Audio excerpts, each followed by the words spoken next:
This program features live coverage of an African safari and may include animal kills and carcasses. Viewer discretion is advised. Good morning, everybody, and welcome to your very own safari this morning. Welcome to Wild Earth. The sun is shining, it has risen. What a beautiful scene we have here this morning. And what I've done this morning is I've kind of I'm heading towards a boundary. The tracks of the Birmingham Pride were crossing out across here yesterday morning, and I'm really hoping they come back. It's a good time to just stop and listen, see if there aren't tracks anywhere coming in. But welcome to you all to your very own live safari, live from the African bush.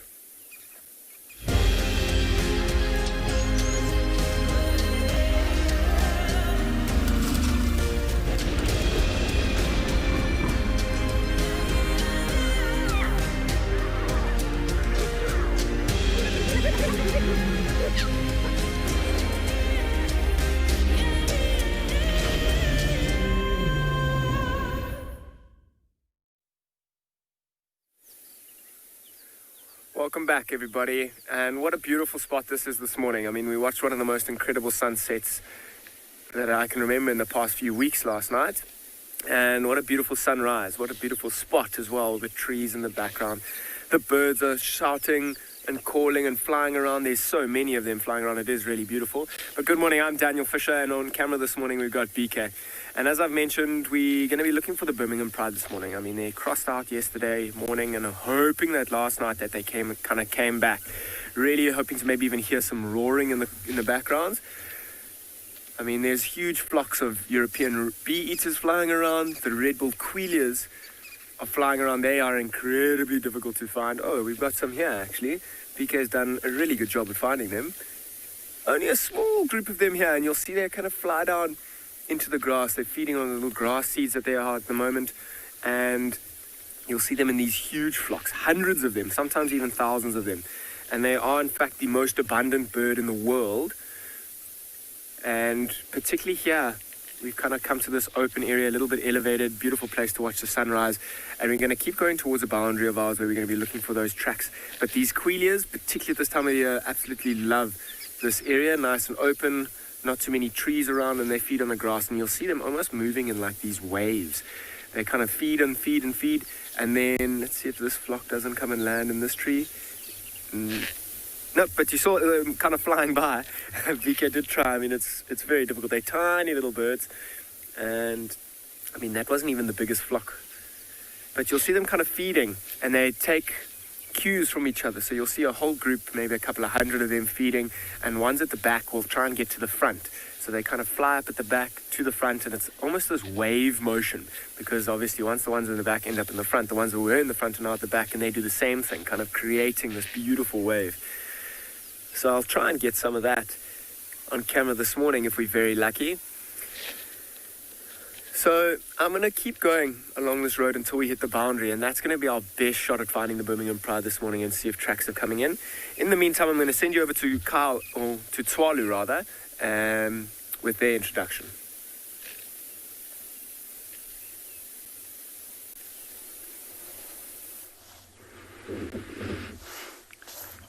Good morning and welcome to Tswalu. This morning we've got a little chilly 18 degrees with a nice little chilly wind. My name's Deirdre, and on camera with me this morning is Owen. Our plan for this morning, because it's a little bit windy, is to go and start looking at some of the sheltered areas, try and find some of the smaller animals and see how we go. They did say 1% chance of rain, and if I look at that cloud, that's the 1% cloud in the sky that you're watching there at the sunrise this morning. So a really, really beautiful day. The birds are calling, which is always a good sign. I've heard quite a lot this morning. So courtesy of Kyle, I've got some missions. He tells me I must check up on this bird nest and this bird nest and this bird nest, and hopefully there is one that we've got some good news in. We'll go and have a look there this morning. But don't forget to send your questions so that we can participate and have you on drive with us the whole morning. Just look at those colors. It's just getting brighter and brighter. the next week here at Tswalu, we're expecting a nice little heat wave. Monday it's going to be quite toasty by 9 o'clock in the morning. But we'll see how we go. The animals cope, so can we.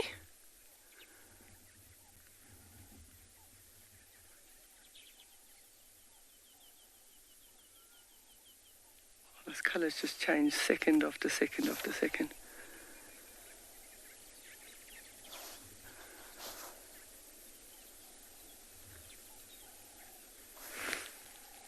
Did you hear that, Owen? We've just heard something scuttling around in the bush on our right-hand side, so we're going to send you across to Tristan at Djuma. We'll investigate.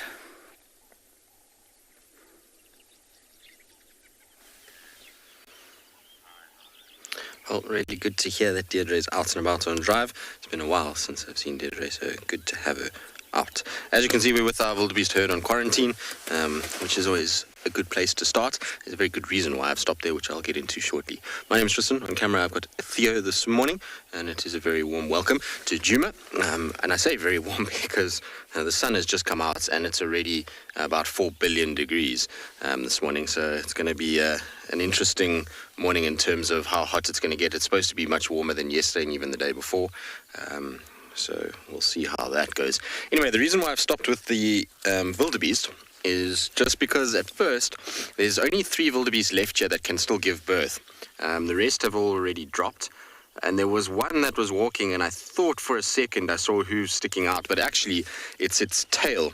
Its tail's got a kinked hair that sticks straight backwards, and so it looked just like a little set of hooves that was sticking out. So I thought maybe, just maybe, there was one that was about to give birth. But alas, I've checked all of the pregnant females. There's no sign of little hooves sticking out. In fact, the pregnant ones don't even look as though they're that swollen yet. So I think it'll be a couple of days still until they give birth. But it's always worth checking. With the wildebeest, we know that we have 4 little ones at the moment, and so we're expecting another 3 fairly shortly.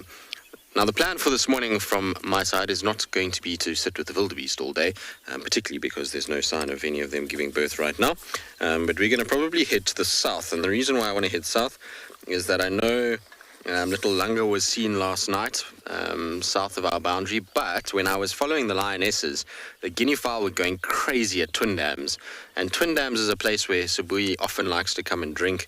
Even Shasha comes that way, and maybe even Lunga. So it was just kind of a worthwhile place to go look. You never know, maybe even Mulawati is around that area. So I thought it would be a good place just to go scratch around for a little bit, just to see if there's any sign of them. And then from there head eastwards and just check around really what's going on. The other thing that we're going to try and do today is trying to avoid being squished by an elephant, because last night I had a dream that I was killed by an elephant.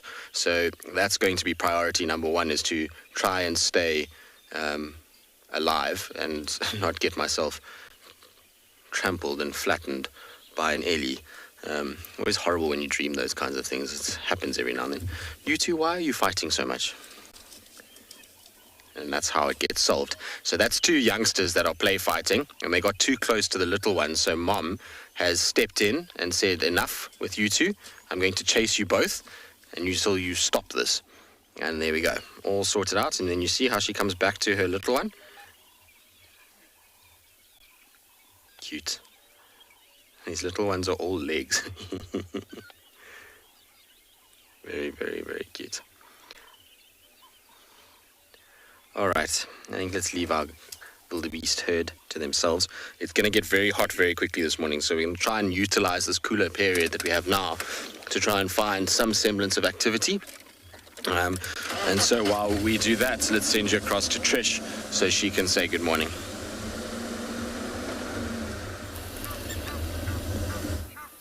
Listen to these wonderful, wonderful sounds. Egyptian geese, blacksmith lapwings here at Treehouse Dam. Isn't it beautiful? What a wonderful start to this morning. Hi everyone, it's me, Trishala, and I have Johan on camera with me this morning on Djuma Game Reserve in the Stabi Sands. We are just enjoying the sights and sounds for the moment. We had a cinnamon-breasted bunting come down to drink. We've got the hammerkop moving around.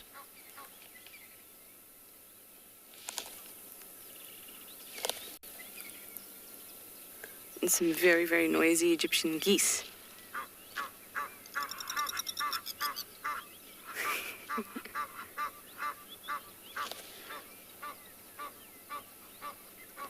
The noisier of the two is usually the female, and the male has a less noisy, less loud call. His is more of like a hiss. And our hippo is in the dam too. Good morning, hippo.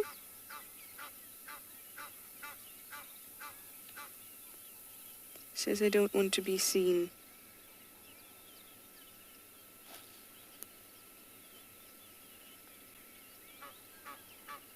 Oh, wasn't that a beautiful reveal?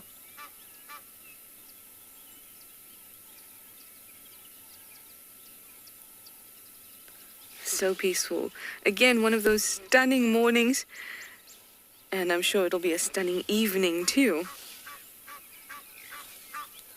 Jen, you say someone's honking in the background. Yes, Jen, I've stopped in the middle of the road. All the game drive vehicles are honking behind me. No, it's just the Egyptian geese giving their usual story in the morning.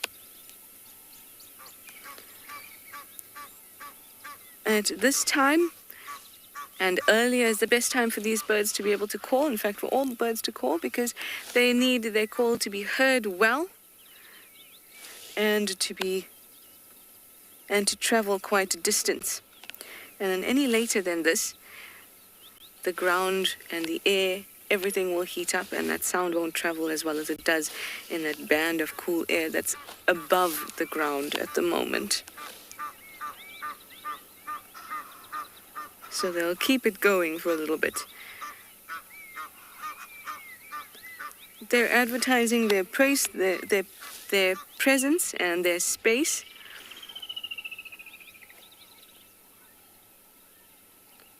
And also being able to call early in the morning if you're a male signals that you made it through the night and you still have all the strength to do a very lovely call in the morning. Risky behavior is always attractive, biologically or otherwise. Anyway, so we've just come from the den. We've just got a few more days left of our stint, Tristan and I. So I was hoping that we'd be able to see the June's cub, but it seems that we're unlucky at the den this morning. But that's okay, because I'm actually wondering if maybe she's moved the cubs. Remember yesterday yesterday we saw them in the afternoon? Yes. Everything melts into one day here. And that afternoon we didn't see June, but she could still be around. It's just that after she was harassed by Hart, I'm going to just check the Shibama Road den, which is around the corner, because she has used it in the past. Anyway, off I go to enjoy the morning.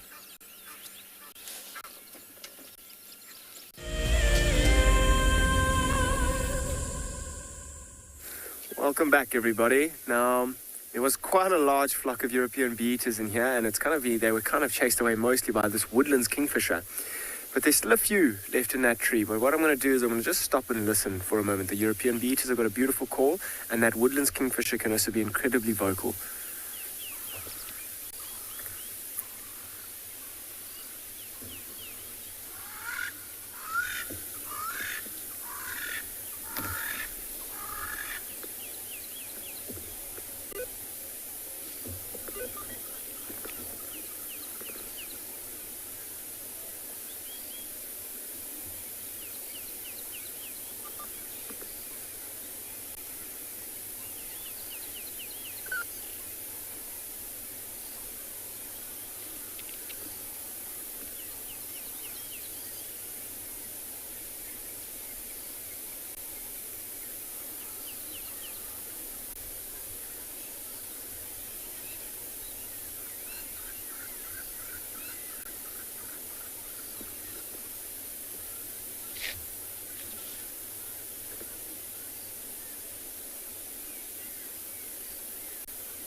Oh, well, I thought that woodlands kingfisher was going to call for us, but it didn't do it in the end. I'm really glad some of the European bee-eaters actually stuck around in that woodlands kingfisher didn't chase them away. But still a beautiful scene. I mean, the woodlands kingfishers are calling all over the place, and now the one sits at the top of the tree, and we're kind of waiting for it to call, but it won't. I'm going to keep going along the boundary here, seeing if there aren't tracks of pride crossing in.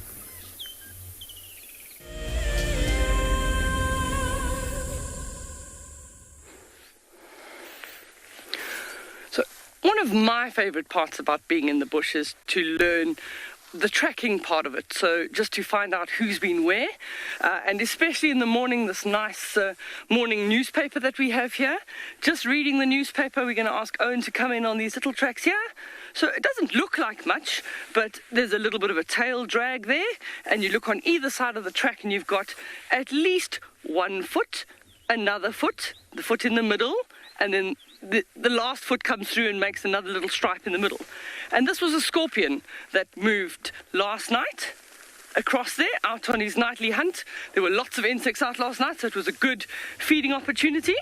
Then the next nocturnal animal that we can see here, you may or may not have seen one yet from Tswalu, but it's called a spring hare. So it's actually a rodent, but it looks more like a rabbit, more like a kangaroo, standing about this high and jumping on their 2 hind legs. So you can actually see, here's the jump. It actually sat down there. As it jumped, there's the tail. It jumped there, jumped there, jumped there, and went on its merry way to go and get some grass shoots on that side. Then probably one of the nicer, Owen says looks like quite a clear track for the camera, is a porcupine. Came all the way down here. So are you able to see this one, Owen? So the porcupine's got lots of little pads. It's got, sometimes you can count 5, 6, 7 pads, plus 5 toes. Plus, because they're digging animals, you often see their claws as well. I'll show you a picture in our next segment so that you can understand the little porcupine. Very short little legs. So you can see here, you can just imagine this little porcupine shuffling along last night. But what we've also seen is that this was a mummy porcupine, because just on this side, not too clear, but a baby porcupine. So out foraging with mum. Just going here. And then at another point last night, they weren't all here all at the same time, but you'd age them by which track overlaps who. There was a brown hyena that came along here. A little bit less definition in the front of the feet because they've got lots of hairs on their toe pads. So they just make, they just flick the sand up as they go. So a nice brown hyena. So just in one little patch, a porcupine. I'm making up my own words. A porcupine, a spring hare, a scorpion, and a brown hyena. So what did I say? A scorpion. We're making our own animals from last night. So all of these we would hope to find on our afternoon safari. But not now, they've all gone to bed. Let me show you what I'm talking about. So I don't know, Owen, if I hold it here. So we're talking about the porcupine. There you can see we've got the pads, so 5 little pads, 5 little toes, and then the claws on the porcupine. We're going to send you across to Kim and see what she has for the morning.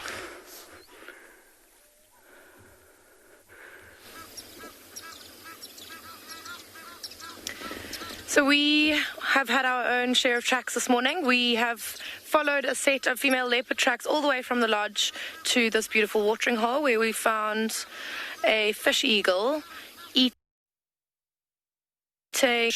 We can't quite what it is, but this watering hole that we're sitting at does have a lot of fish in it. We can see them moving around as we sit here.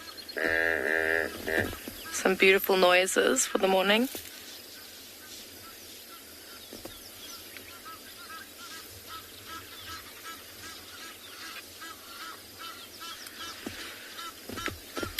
Welcome to And Beyond Pinda. I'm Kim, and behind the camera today we've got Glenn. So we did come out looking for leopard, and I was very excited to see those leopard tracks. Oh, and the fish eagle's flying. If we can get him. There he goes. Obviously content that he's now finished his meal. Wow, it's beautiful.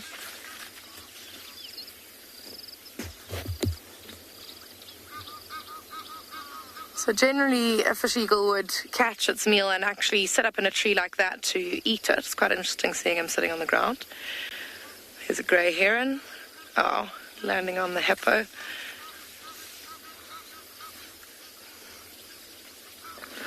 So for herons, it's quite a good place to sit on the back of a hippo like that, because there are often lots of little creatures that the heron would eat that hang about hippos, like little terrapins, little frogs, little platana frogs, and little fish that all feed off little parasites and dead skin cells on the hippos. So those are all prey species of the grey heron. So it's quite a clever adaptation that he's realized that sitting on the back of a hippo is quite a good idea.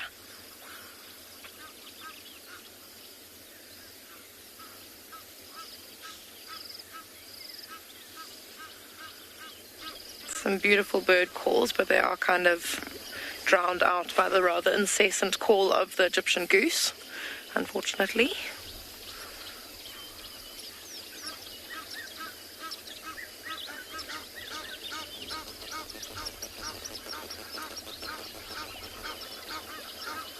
There's a lot going on. We've got white-faced whistling ducks at the back next to a yellow-billed stork.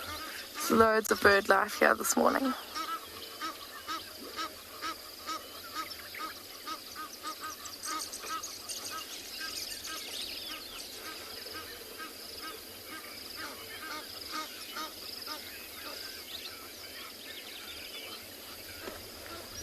Oh, and the crocodile fishing.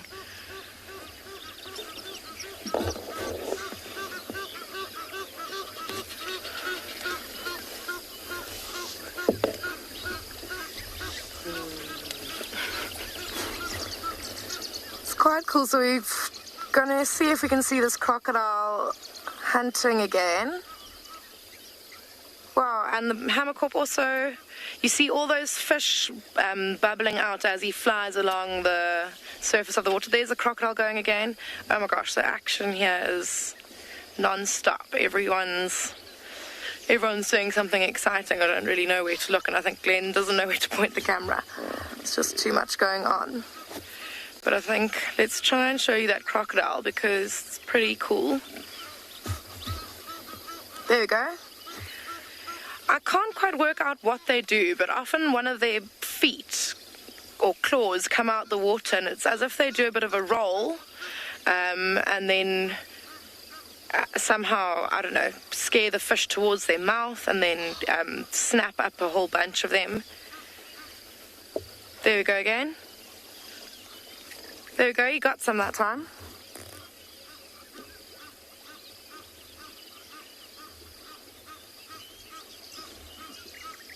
Quite amazing. Oh, and another one behind him is also going for it. Sure. And with the amount of fish in these little dams, and that's also another sad thing yesterday where we were sitting next to that dry watering hole, and I was saying how we really need the rain. So last night we were rained out, but it was a very, very welcome downpour. And this watering hole is also getting smaller and smaller in size, and obviously that means that the fish have less and less space to swim around, and they're all quite sure, but I think there's about 3 crocodiles there hunting. But I mean, they don't have anywhere to get away from the crocodiles, so it's like shooting fish in a barrel, so to say. It's a little bit unfair for the fish, but that's just the way of nature, I suppose. The season's a little bit late, the rain.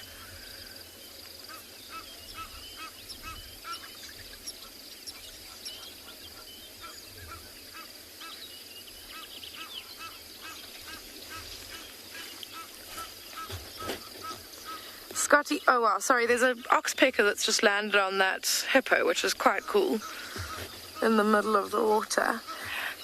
Scotty, yes, there would be some larger fish in this watering hole. Majority of the fish that we can see flapping above the surface are little tilapias. They're quite small, and because there's so many of them and because the watering hole doesn't allow it because it's too small, they will remain quite small. They can get quite big if they've got the space to do it, but they'll stay quite small. But the biggest fish that we would get in here are barbel, or a catfish, similar to a catfish, and they can get pretty big. So those will be the biggest that we've got in watering holes like this. So that oxpecker there will be trying to find some ticks. I think most ticks would probably get drowned off of hippos during their day sitting in the water, but these guys will have been out grazing all night long, so it's very possible that they will have gained some ticks from their night of grazing, and that oxpecker is just taking advantage of that.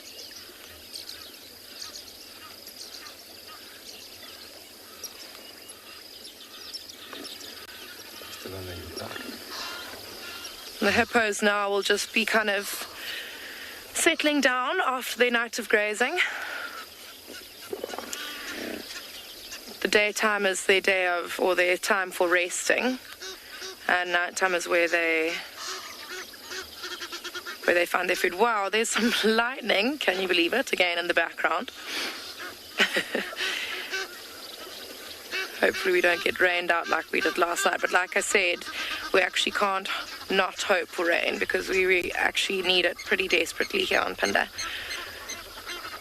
There are a few little drops starting to come down, but looking above us, it doesn't look too ominous, so I think we should be all right.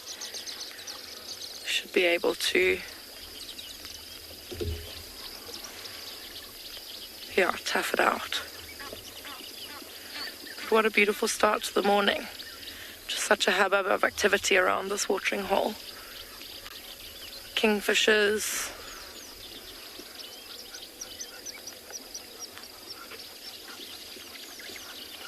There's kingfishers flying right towards us. Oh, there they go. We may spend a little bit more time at this watering hole and see if anything else exciting happens. And also the leopard tracks did come straight towards this watering hole, so I think we're going to have a little bit of a careful look around the edges of the bush here. But for now, we'll send you over to Deirdre with her Thompson's Gazelles.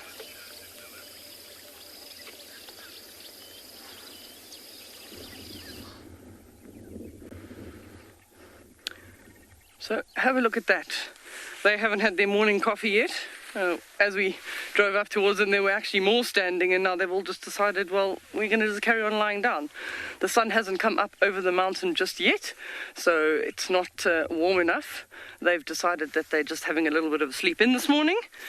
This is a springbuck. So what we're going to have a look at, they're beautiful, beautiful antelope. I know none of the other properties have the opportunity to show you springbuck because they are arid area animals, but if Owen zooms in nicely to that facial area, you can actually see quite a distinct line between their eye going all the way down to their nose.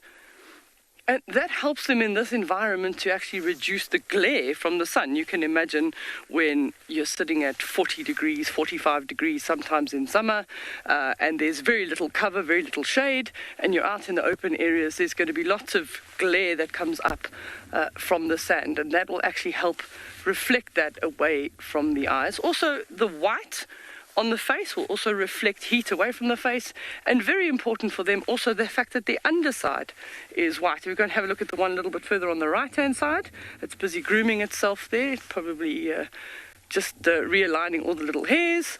You can actually see the underside is also white, and that's very often also to reflect heat away from a lot of the vital organs, so help them in thermoregulation. Little bit of a patch of white on the rump. That's when they do start pronking. They actually open up that area across the back, and then those white hairs come out. At this stage, without their coffee and without their caffeine fix this morning, they are definitely not going to be pronking. They look like they're they are really enjoying their nap. So that one on the right, the only one that's standing, also interesting to note that their hindquarters, the back area, is actually higher than their front quarters. And very often in antelope, like I know Tristan was having a look at the wildebeest this morning, you have the higher shoulder and the lower back, and that's a more energy efficient body shape to have if you're going to travel and move long distances. But for them, those hindquarters will help them with their pronking and their jumping. It's grooming nicely there. You see that one? So don't forget to ask us any questions if you've got any questions about springbuck or anything that we have at Tsalu.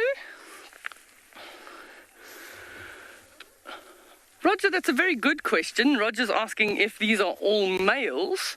So with springbuck, both male and female have horns, which is, it's not unusual in antelope, but very often antelope that live mostly in the open areas. The reason why both male and female will have horns is so that the females can protect the lambs. So we have had quite a lot of lambs being born already, and the female will hide that little lamb and it will lie sort of very, very still during the day, and then she'll only keep going back to feed it. But if there's the threat of jackal, for them jackal and cheetah is probably their biggest two threats, as well as wild dog. But normally with wild dog and cheetah they're going to run away, but with the jackal they can potentially defend their youngster using those horns.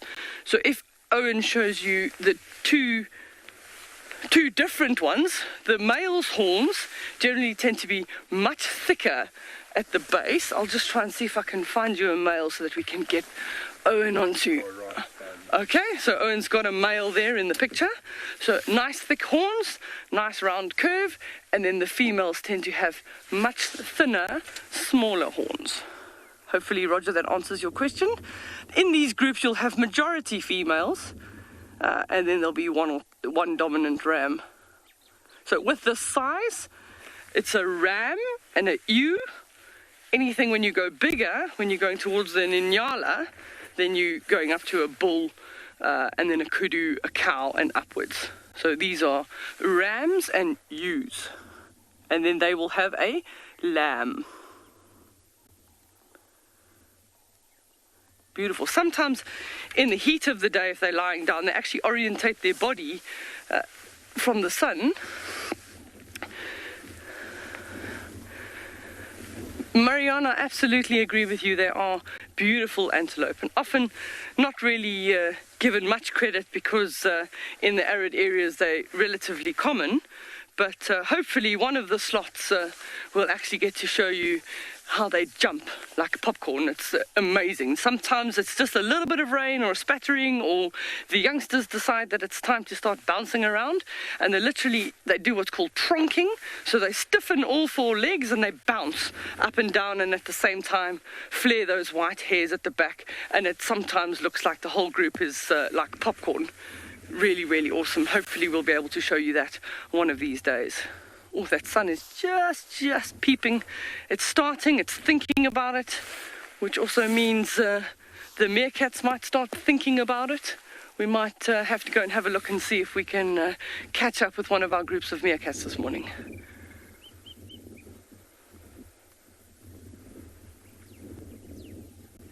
Just beautiful.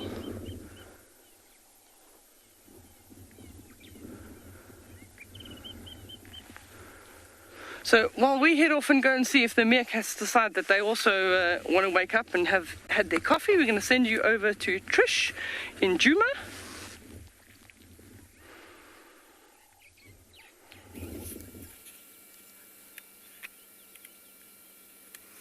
Oh, Deirdre, all the best with finding the meerkats. I have a little friend here. It is a squirrel. It's being very, very, very cute this morning. I think it looks really pretty against the blue sky, and such a solid blue sky.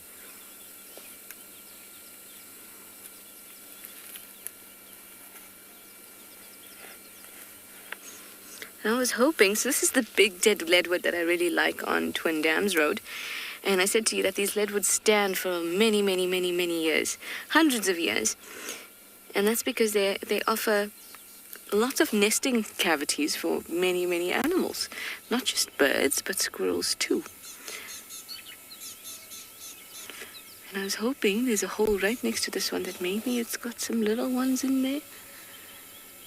Because little squirrels are very cute, but also very naughty. Somehow I feel like maybe it's just... Oh. I saw it take out some food from there. It's just... as it moves down. Okay, so there's definitely at least 2 squirrels in there because I saw one in the bottom part and then at the top as well. There's also one sunbathing on the bottom of the tree there. There we go. Just further up. There. He's so well camouflaged.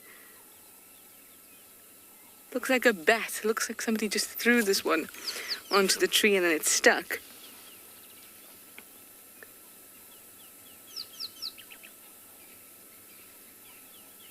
And that, everyone, is how you should be sunbathing.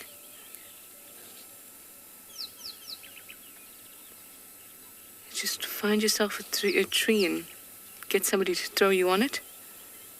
Hopefully you'll stick like this.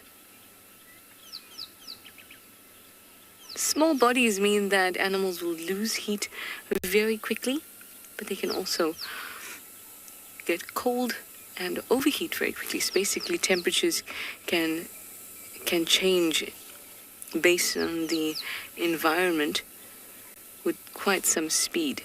And when they just wake up and it's cool in the morning, the whole evening it was cool, they really got to sunbathe, get nice and warm.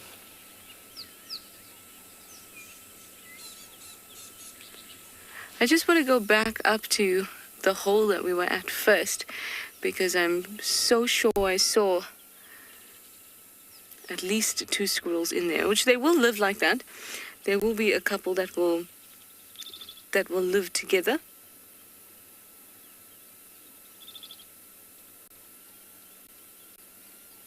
They have little family groups.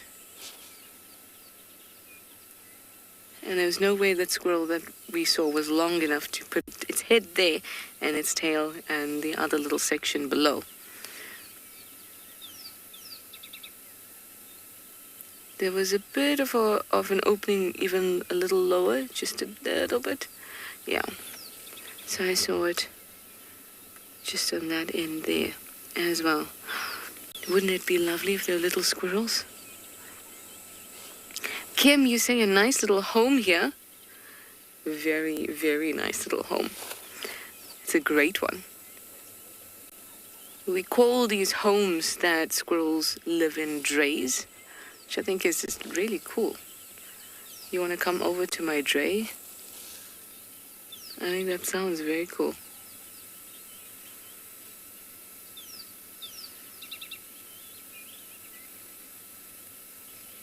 Here's King of Cool.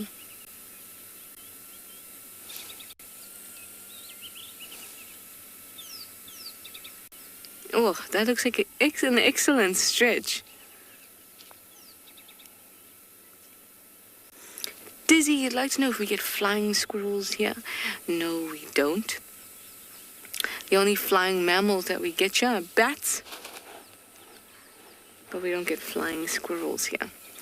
We just get the humble tree squirrel in this area. Look at that magnificent stretch. I hope that they are using this tree to nest in,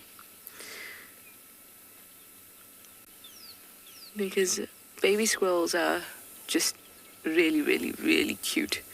I'd love to be able to show you some.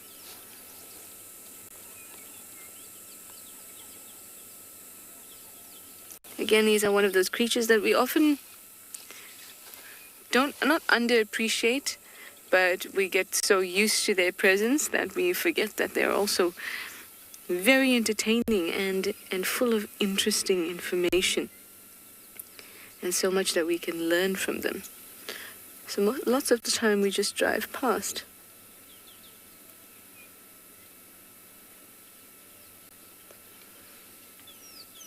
Very, very cute. Well, I'm going to send you now over to something that's similarly sized with Deirdre.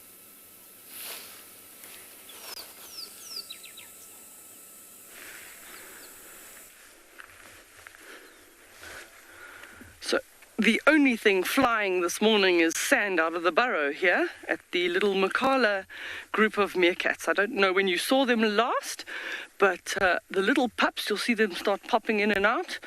We haven't had a count yet. Last count there were 5. We don't know how many are here. They're at a new burrow system this week, the what we call giraffe carcass burrow system, just because there's an old giraffe skeleton lying around.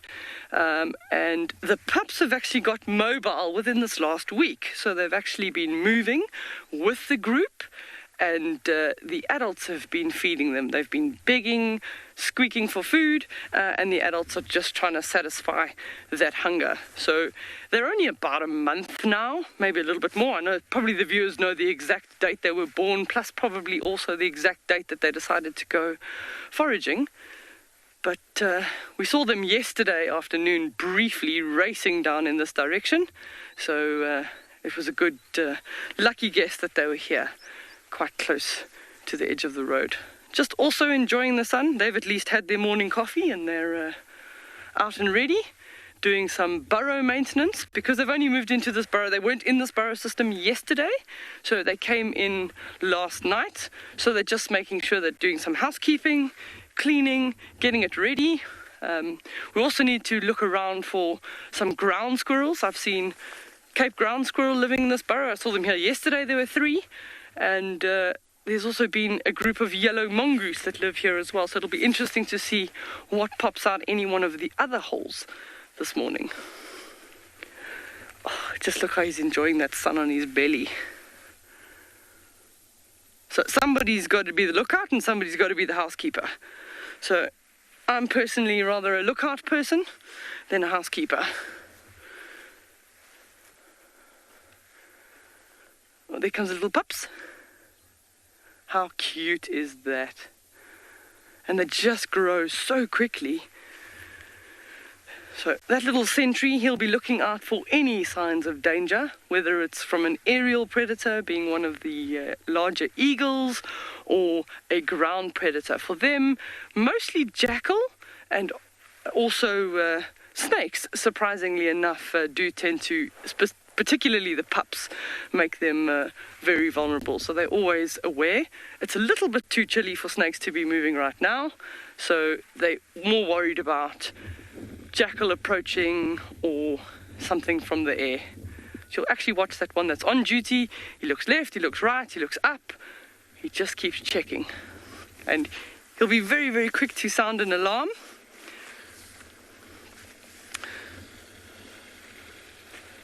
Just to let them know if there's having to go back under and hide.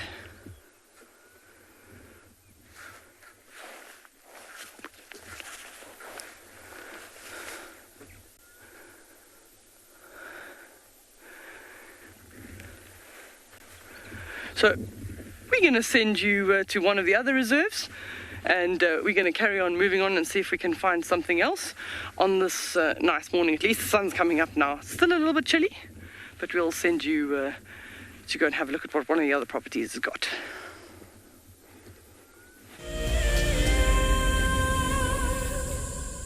Join us around the fire as we have our very first Wild Earth Explorers Fireside Chat. And what that means is that if you are an explorer, we're inviting you to come and join us so we can chat about the greatest highlights of 2020. We will be chatting about our favorite characters and what they have been up to during the course of this year. And if you would like to join us, head over to our Explorers page and subscribe. Don't miss out. This Fireside Chat will be on the 13th of December at 7:30 p.m. Central African Time, straight after Sunset Safari. Wild Earth is launching our brand new Explorer program with an opportunity to win a very special Wild Earth expedition. The lucky winner will get a behind-the-scenes Wild Earth experience at the magnificent and beyond Ngala Tainted Safari Camp. The prize includes a 3-night stay for you and a friend with a chance to sleep out in the unique Ngala treehouse. Become a Wild Earth Explorer and stand a chance to win this and many other prizes. Terms and conditions apply. Why is the Mara special? It's one of the only few places that you can find the annual wildebeest migration. I will still go for the lion. The main reason is a sign of royalty, leadership in my tribe, and apart from that, over here, it is feared by all but loved by everyone. Catch up with the guides daily here on Wild Earth. Join our Explorers program so we can keep on sharing nature with the world. For a monthly subscription, you will have the opportunity to win fantastic Wild Earth expeditions, have access to an animal identification app, receive weekly highlights from our shows, and much more. All the money will go to keeping these live safaris on air, which in turn connects a global population with nature.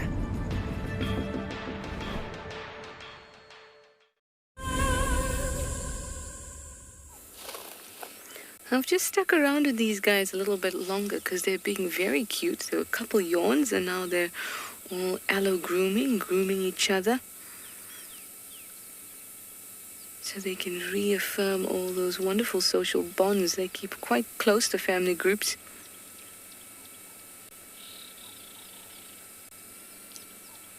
And if you're constantly grooming each other, then you become so familiar with the smells of your group that it's very easy to identify an intruder. So it's an important practice in social animals.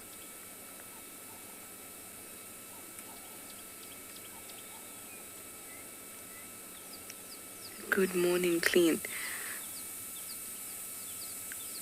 They stretched out so wonderfully. Like, you know how the other one was stretching out like a kite on a tree? The other ones did it too, and then they all yawned.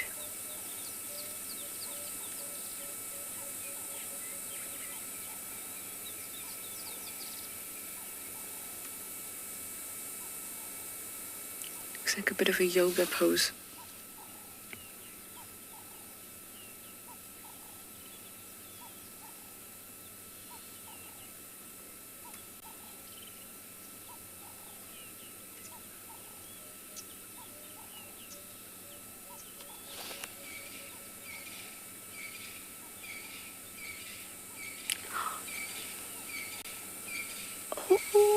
Was that not the cutest thing ever?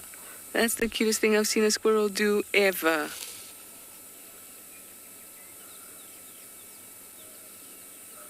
Melanie, you said that you never imagined Africa having squirrels. Well, we certainly do. Tree squirrels, ground squirrels. Squirrels, in fact, are generally all over the place. They were introduced in Australia. They're not native to Australia, but they were introduced there too.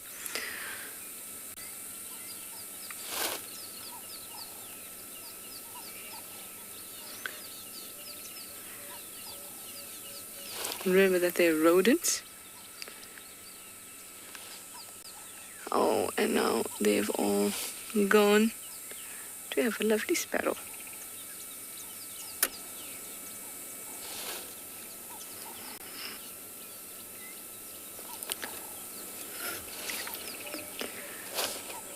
Oh, squirrel's back.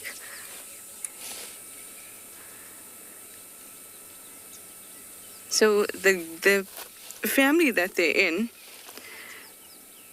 Squirrelidae, also includes things like chipmunks and all the different types of squirrels, tree squirrels, ground squirrels, flying squirrels, prairie dogs.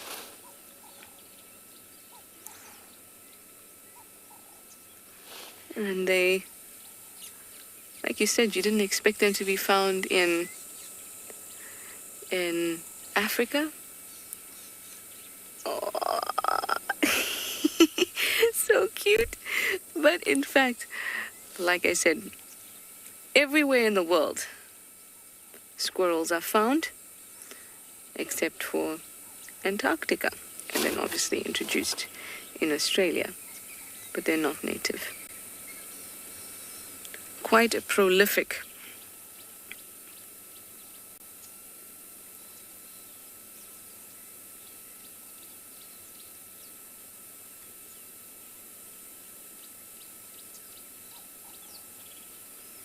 And there are quite a few different species of squirrel in Africa.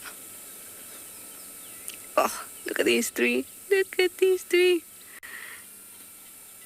That, for me, has to be the best squirrel sighting I've had. Glad to have shared it with you. All right, I'm going to send you over to Dan at Ngala. I wonder what he's got for you.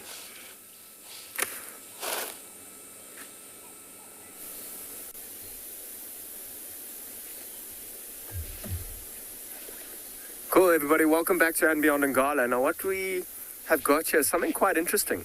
And it's the first one that I've really found with fruits like this year. This is what we call a Sao Plum. And it's kind of gone through this incredible transformation in the past few weeks. I'm going to show BK this one first. So you see this green one? See how green it is? It's kind of going red on the outside. I'm going to try not to pick this one because this one is still kind of ripening. And then as we zoom out a little bit and have a look at some of these ones that are incredibly red are ripe, in fact. And I've been waiting for them over the past few weeks to kind of change from this green color to this red color. And this Sao Plum is, in fact, edible to us as well. And it's amazing to see this tree, how many. I'm going to pick only two. One for myself and one for BK over here. Not that one. That one doesn't look so nice. Get rid of that. Yeah, cool. I've got one for BK. I'm going to give him one as well. I wish you could see his face as he tries this. So these Sao Plums, I'm surprised this tree hasn't been absolutely destroyed by baboons and monkeys and things. And what we do, I don't know if this is going to make it any easier. So it is in the name. It is a sour plum and it is incredibly sour. So how you eat is you kind of take a little bite on the outside. Just remove the skin. Remove the skin a little bit.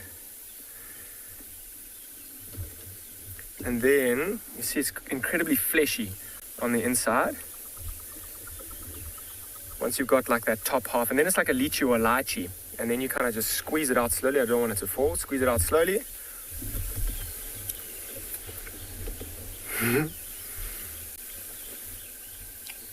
It is incredibly sour. And that first part is like super sweet. And then it gets really, really, really sour. You kind of get rid of the skin on the outside as well.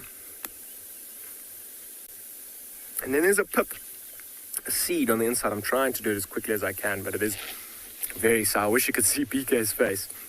And then let me kind of bite it here. You bite it in the middle, and you see that inside. Have a look on the inside there. You see how white it is and how fleshy? That seed is almost like, the best thing I can describe it as is being like a coconut, in fact. If you eat that thing, it tastes just like a coconut and incredibly high in vitamin C are these fruits.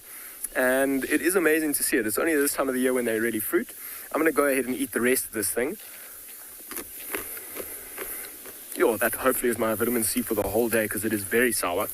But good for you. And I mean, we were talking about, Trishala was talking about squirrels. Have a look over here. I don't know if BK can see it. Can you see there, Biggs? So, and there's all these other remains on the inside of the skin. Like dried up pieces of skin. The only animal that's really got into this tree would have been squirrels. And they'll kind of also do exactly what I did.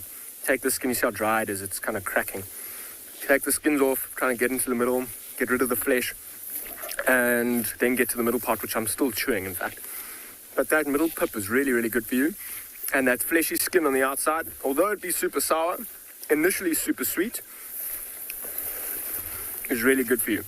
I'm sure this tree, or this bush is going to be absolutely demolished by baboons, particularly. They love it in the next few days. So I'm glad I got here and got to have my first taste of a sour plum this year. I mean, if you're a big fan of gin and tonics, kind of take one off, peel it, and pop it in your drink. I'm going to keep going though. Let's see what else we can find. I'm still on the search for lions. I haven't seen any tracks crossing in just yet. That's not to say that they haven't gone a little bit further north and then crossed back in. I haven't seen any signs of vultures. We're kind of heading into like a different kind of terrain as well. Into the Mopani thickets in the north, all sorts of different animals, particularly different birds in the Mopanis. And yeah, I mean, these are some roads that haven't been driven in an incredibly long time, which is quite exciting. I love this kind of exploring. And like being the first to do it in the long time, you go and see there's absolutely no tracks on the road. I don't think we've ever driven, or we haven't driven this road probably in 9 months, maybe even 10 months. So exciting exploring here. I mean, the grass is completely grown over. See what we can find in here. You'll see here we've got a first look at Mopanis. I'm going to try and find a leaf here for you. Let's get one of these brand new leaves, in fact. So I'm going to stop here at this tree and BK, have a look here. I'm going to peel this leaf over here. So this is an interesting, have a look at the shape of this leaf. Can you see it there? So what do you reckon it looks like? I mean, with these two kind of wings on the outside, it looks just like a butterfly, right? So this is a small Mopani. They actually get to be quite big and incredibly dominating. And so you'll see it's a unique type of tree, and the name Mopani refers to this shape. I mean, refers to the shape of a butterfly. And also, I mean, all these new leaves, they're incredibly high in protein, but I'm going to try and, seeing as we're tasting leaves and trees, I'm actually going to take a bite. Now, this is a tree that I'd love to see BK's face for. I wish I could show you. I know you'll never do it. Here you go, Beast. So you take a little bite of this as well. Now, this one's nowhere near as nice as that sour plum, but you can taste this bitterness on your mouth. And that is a protection that this tree kind of develops. You'll see, because it's so high in protein, elephants are only the animal that's only really able to digest this properly. And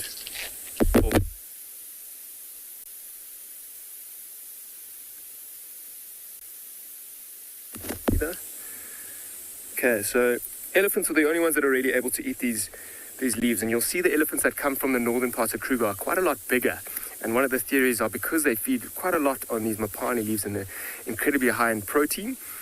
But when you taste it, this bitterness and this like kind of rough texture on your tongue is a tannin that these leaves develop. And that's to try kind of deter animals from feeding on them because of the high protein values. And animals like kudu, who are normally browsers, they kind of move through here and they'll feed on these trees. But if they feed too much, they can even die from a tannin poisoning.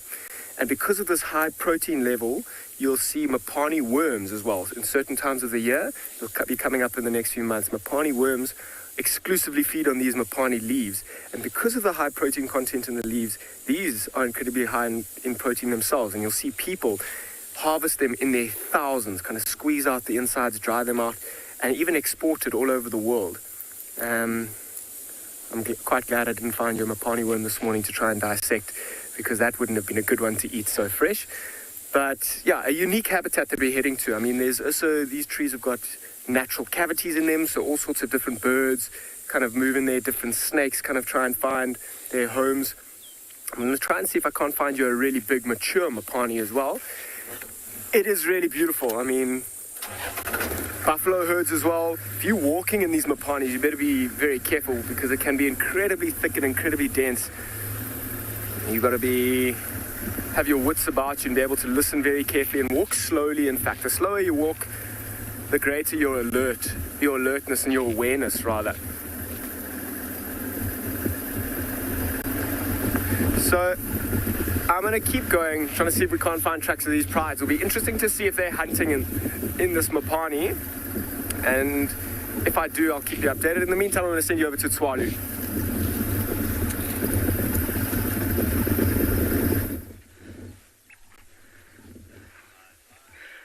So Dan's mouth must be really, really dry after chewing Mopani leaves. Here we've got somebody that actually is meant to chew leaves. Two nice giraffe males, youngish males. He does have a companion slightly further to his left. But, the popped his head up now. They're just busy feeding on the black thorns at the moment. So you can see he's busy chewing. He hopefully doesn't have the same bitter taste in his mouth that Dan still has. Just a beautiful sight. We saw them, they were actually a little bit closer together earlier, and they started thinking about maybe necking, but the one sort of just shoved him sideways, and he thought, okay, well, think better of it. I'll just carry on browsing. So they have moved a little bit further apart now than they were earlier. But it's not uncommon, giraffe mix and match. One day it's all the girls together, one day it's the gents, some days it's one gent and all the ladies, so they just chop and change. Much lighter in colour here, comparative to other areas, but that's just a genetic thing. We've got his attention now because he's actually just stopped feeding and he's staring at us. Yes, good morning. Oh, no, lost interest very quickly. Carry on feeding. So that nice long little, well, it's not a little black tongue, it's actually quite a long black tongue, over 45 centimeters. And he just wraps it around the tree. That blackthorn's quite a nasty tree to deal with. It's got lots of little tiny hooked thorns, but the giraffe compensate with that by having very, very thick saliva and hard palate or roof of their mouth, and they just manage to deal with it. Sometimes if we're watching carefully, you can actually see them swallow, and you'll see that bolus of food go down the neck.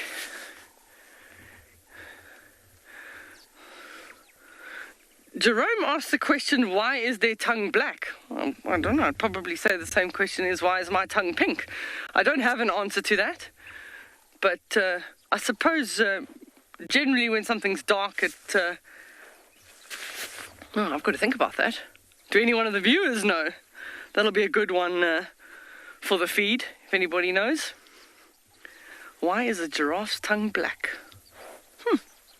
But what I do know about the giraffe is that they've got these very, very interesting folds of skin inside their mouth that just help crush the leaves and break down the leaves, and it's very sort of like hard grinding plates almost, but they're like wavy. If you think about one of those home mops, those flat floor mops, or sometimes even carpets with those little bits that stick up, and you fold that and you put that on the inside of the giraffe's mouth, that's kind of what it looks like on the inside. But if anyone can help me as to why their tongues are black, I don't know. Good question. He's looking going, why would you ask why my tongue is black? We'll do a Google search.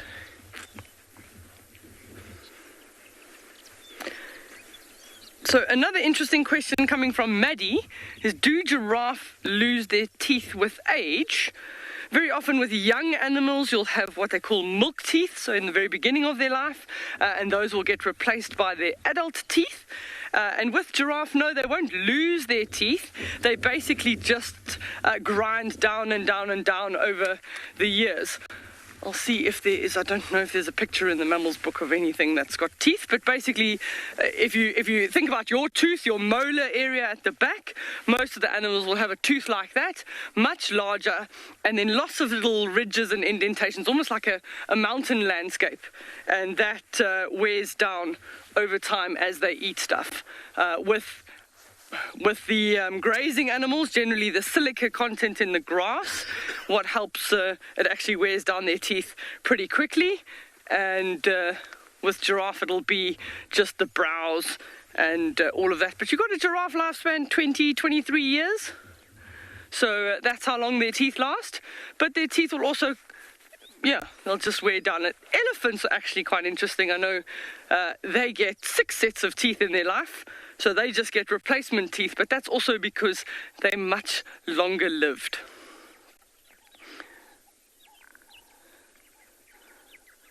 So they'll have mostly molars at the back of their mouth, which will be the crushing teeth.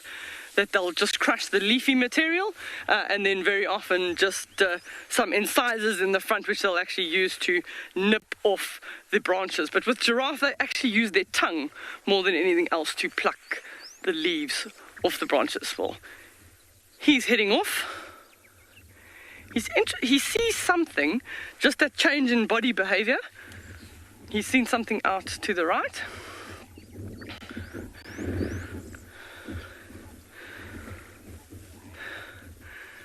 So Zay is asking the question, why don't giraffe make a lot of noise like other animals?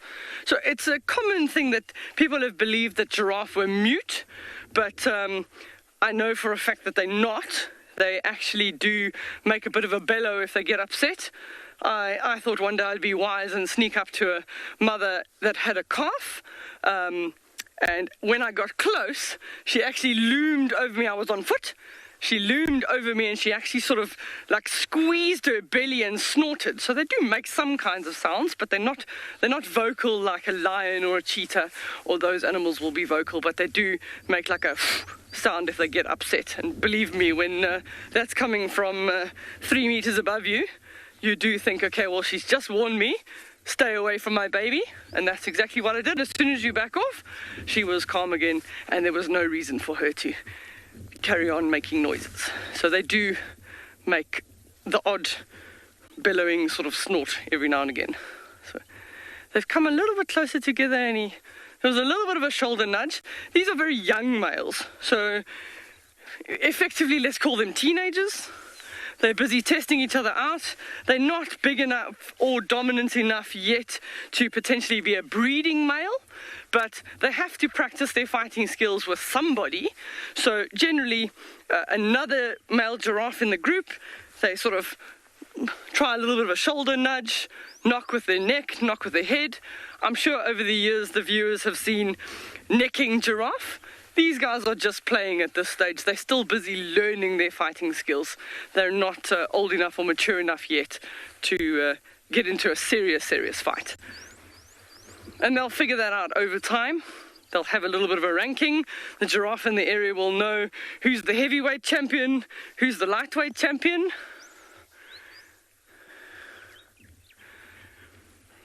Okay. The tongue is black because of sun protection. Well done, viewers. Thank you for that. Oh, he's going to try.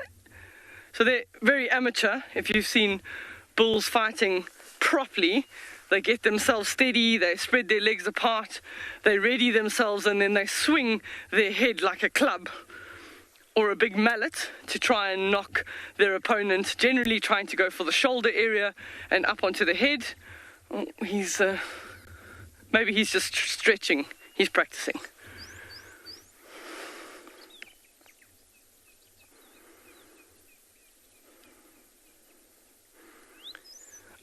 I find it amazing that giraffe can bend his neck all the way around to lick the base of his tail or scratch. Very, very flexible with a long neck like that.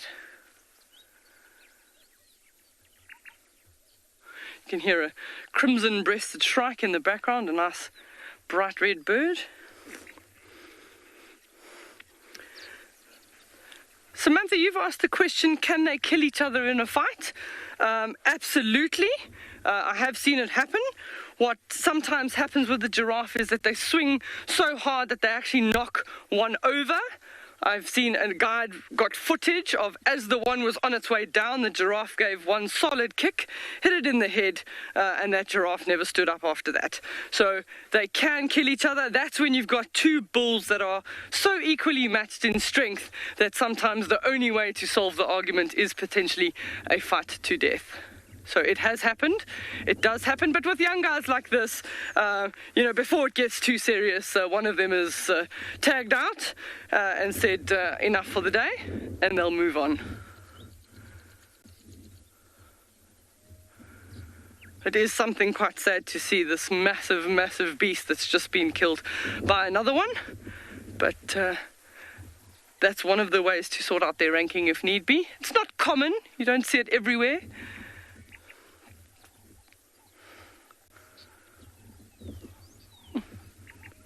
So they're heading off. I think we're going to start moving on to see if we can find... We're in the dunes at the moment. We're going to carry on heading out towards the west, see if we can find you some more dune mammals. Looking for maybe gemsbok or an eland, something different.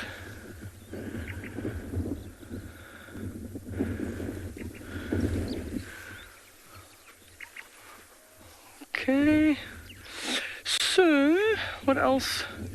See, do you want to have a look at those yellow flowers over there? We can talk about them a little bit. I don't know how you can, if you can zoom in. I'll see if I can find one relatively close. So I'm just asking Owen to frame up on some of those bright yellow flowers.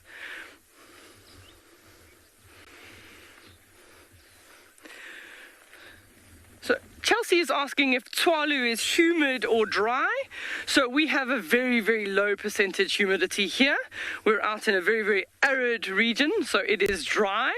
The guys at Pinda will have much higher humidity than us, and it's just where we are in latitude across the country, as well as just our situation. So we're definitely in a more arid area, more dry, and no humidity. But make no mistake, we sweat like everybody else too here. It gets really, really hot.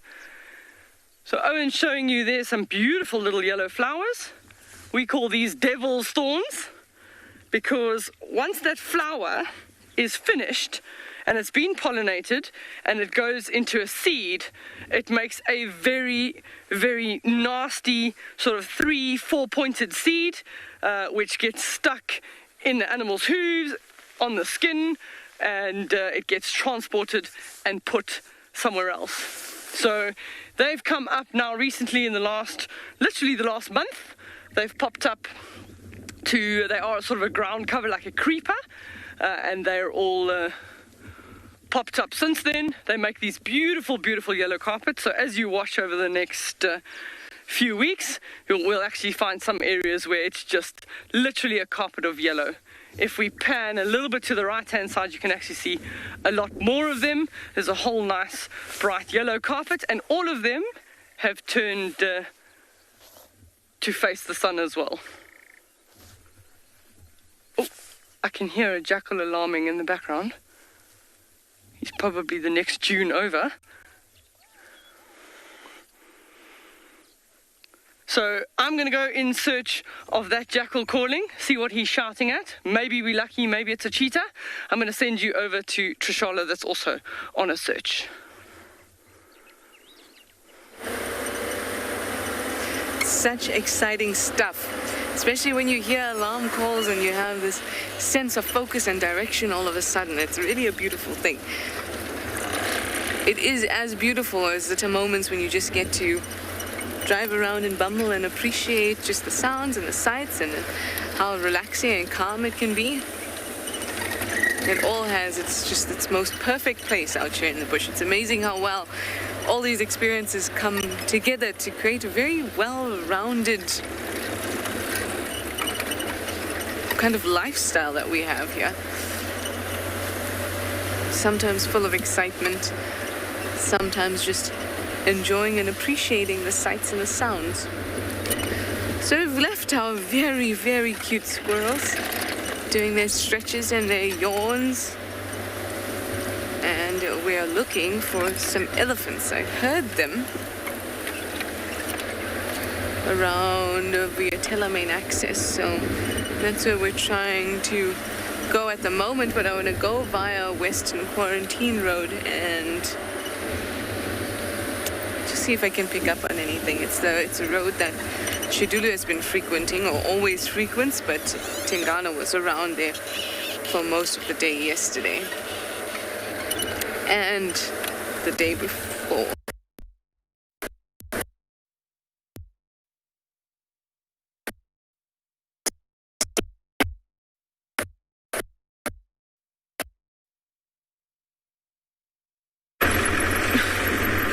Hey, we want airtime. Twaldi wants airtime. If we want airtime, we've got to show.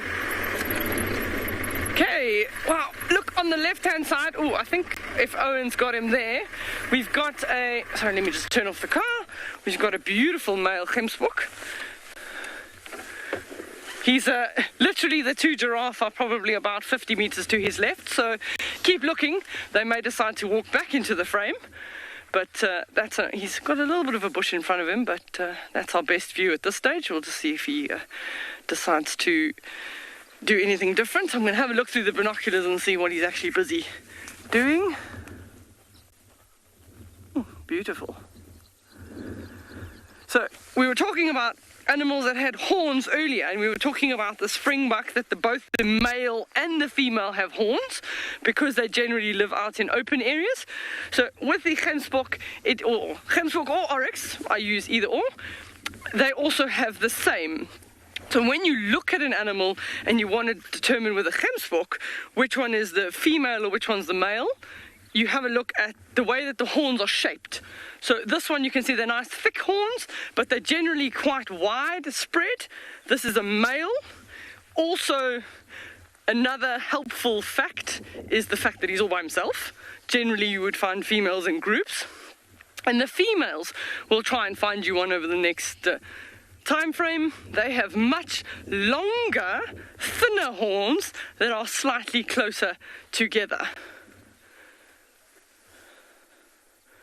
So we're talking about the springbuck, and we were looking at the white belly of the springbuck that helps them reflect the heat.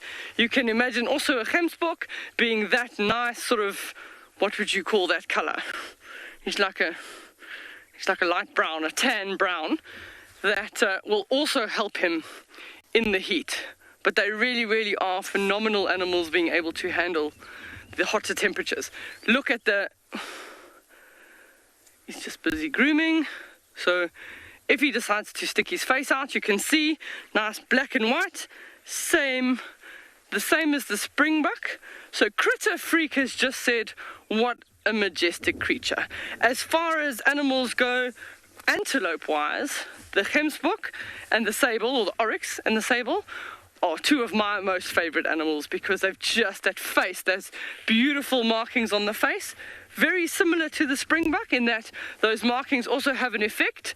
Other than enhancing their facial features, they also help them with thermoregulation. So either holding heat or reflecting heat, as well as then reducing glare. You can also see he's got the exact same stripe from the eye going down the face.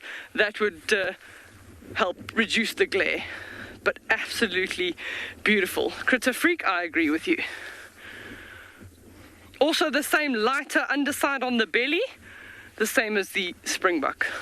Oh, I'm going to have to reverse the vehicle to keep him in the shot, so just bear with me a second.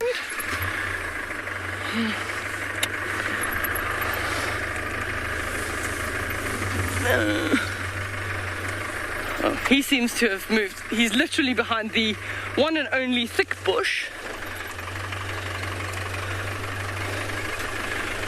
So, Gary, that's a very interesting question you've asked there. Are they born with small horns? They're not really born with horns at all. They start emerging from about 2 to 3 months as little buds. Where did he go? Oh, there he is. So they start emerging as little buds, and then they'll start growing from there. It's quite strange. It's like a little cartilage of jelly, and then getting a layer of keratin, so very similar to fingernails, but in their case it's like a dark black color. And over time there'll be a central bone that will solidify inside that horn, and as they grow older and older, so their horns grow longer. But also, if you see the base of the horns, very often much thicker with lots of ridges. So I don't know how close Owen's gone in there, but if you look at those little ridges on the horns, with male gemsbok, if they get to the situation that they're fighting territorially, you can imagine those two sharp horns can be really, really dangerous if you've got two that are trying to poke at each other with those two horns. So those ridges on male animals' horns down at the bottom actually help when they're fighting. If those horns clash, it's actually almost like it slows the horn down as they clash and they fight, and sometimes also it might just catch on one of those ridges and therefore avoid avoid a fatal injury. Most of the time, they just want to push each other around a bit, see which one is more dominant, and then the loser just says, "I'm out, tag," and leaves, and then the dominant male will be the one that wins the females. So with Gemsbok, they actually do quite an elaborate sort of tap dance around each other for a little bit, sort of bow their heads, try and appear bigger, use sort of like posturing, and just to try and see if they can actually avoid the confrontation at the end. But if they feel that they're equally matched, then the fight can get pretty serious. Sometimes even that they're down on their knees, fighting with their horns in a sweeping motion. So Gemsbok will also use their horns to defend themselves against lion. Sometimes it's going down on their knees and then just using that horn in a sweeping motion. Incredibly accurate with knowing where the tips of their horns are in relation to their body.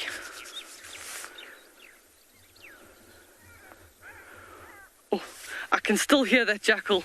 He's still calling.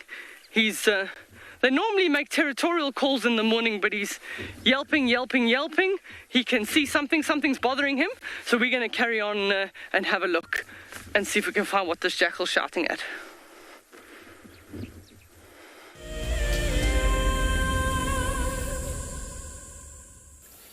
Here we have a lovely group of impalas.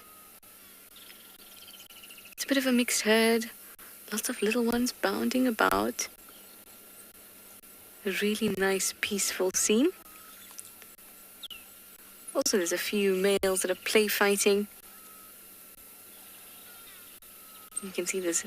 Everyone's kind of grouped together. Remember, I told you that we're seeing a bit of a split. And once these lambs are born, you'll get the very obvious breeding herds and bachelor herds.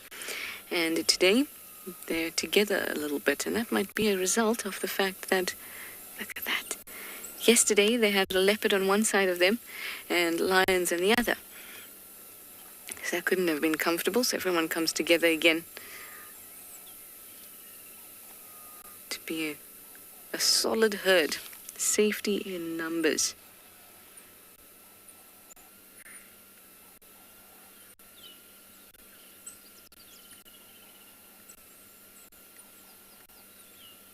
The sun is starting to beat down a little bit. And they're all kind of congregating in the shade. Just there.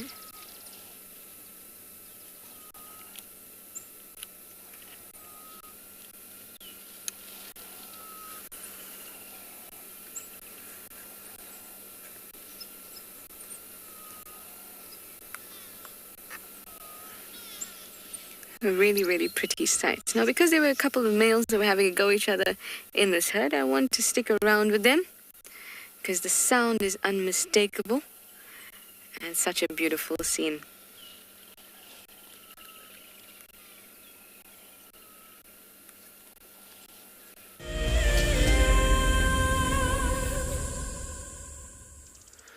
Well, while Trish stays with Impala, as you can see, we have a leopard peering through the bush, and it's Kuchava's little boy that is basically hiding away in a little thicket. He is, well, doing what little male leopards do, particularly the way that he is, where he's a little bit shy. He likes to kind of be in a little bit of a denser area, but he's starting to go to sleep now, which is good. Initially, he was walking quite a bit, but we managed to kind of keep up with him through a very, very, very thick, very difficult area on Chitwa. And like I say, now he's just settled down, which is fabulous news for us.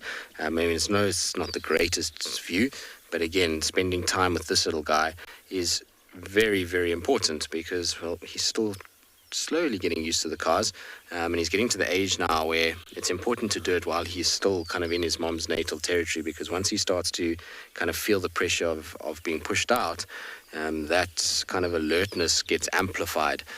So if we can start to relax him more now and spend more time with him, that's always going to be a good thing going forward. But he's not with Mom, or we certainly haven't seen any sign of Mom here. I think he's just on his own. Mom is probably out hunting. They're not that far from where we had them with Tundi the other day. Quite, I suppose, a little bit to the east of where they were, but still inside Chitwa, which is where I think they spend so much of their time. We just don't realize that the area that we're in right now is like an impenetrable fortress, particularly in the summer months.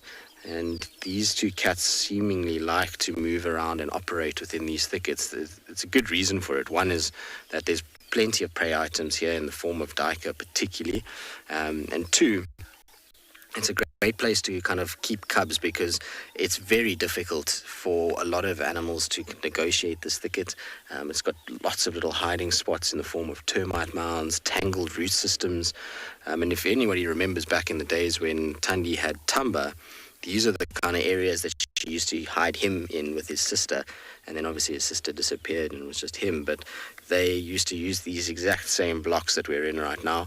And like I said, it's a perfect place. I mean, you can see how difficult would that be to spot if you were driving by. I mean, obviously that's a zoomed in image of that particular cat. If you come out a little bit, you see that it is near impossible to spot that leopard. So that would be our point of view. I mean, it's, you know, if it wasn't for the fact that he moves around when vehicles approach, you would definitely not know that there was a leopard there. It's almost impossible to see him until you kind of zoom in and you just see that little curled candy cane tail to the left there, as well as that little white spot on the ear. But that's the only thing that really gives him away. Otherwise, he's completely kind of hidden in this little thicket, which, like I say, is not great from a viewing point of view, but cool to see that we're finding him this week a little bit more regularly. And this is what happens, is if you can just get onto them once, and you just every day try and keep going at it, you start to see the patterns that they start to enjoy. You also find where mom is leaving them, and then it becomes a lot easier to kind of find them day in, day out, as opposed to when you lose contact with them and you don't know where they've gone. You're kind of on, you know, you're just scratching around, hoping that you're going to pick up a track for one of them at some point.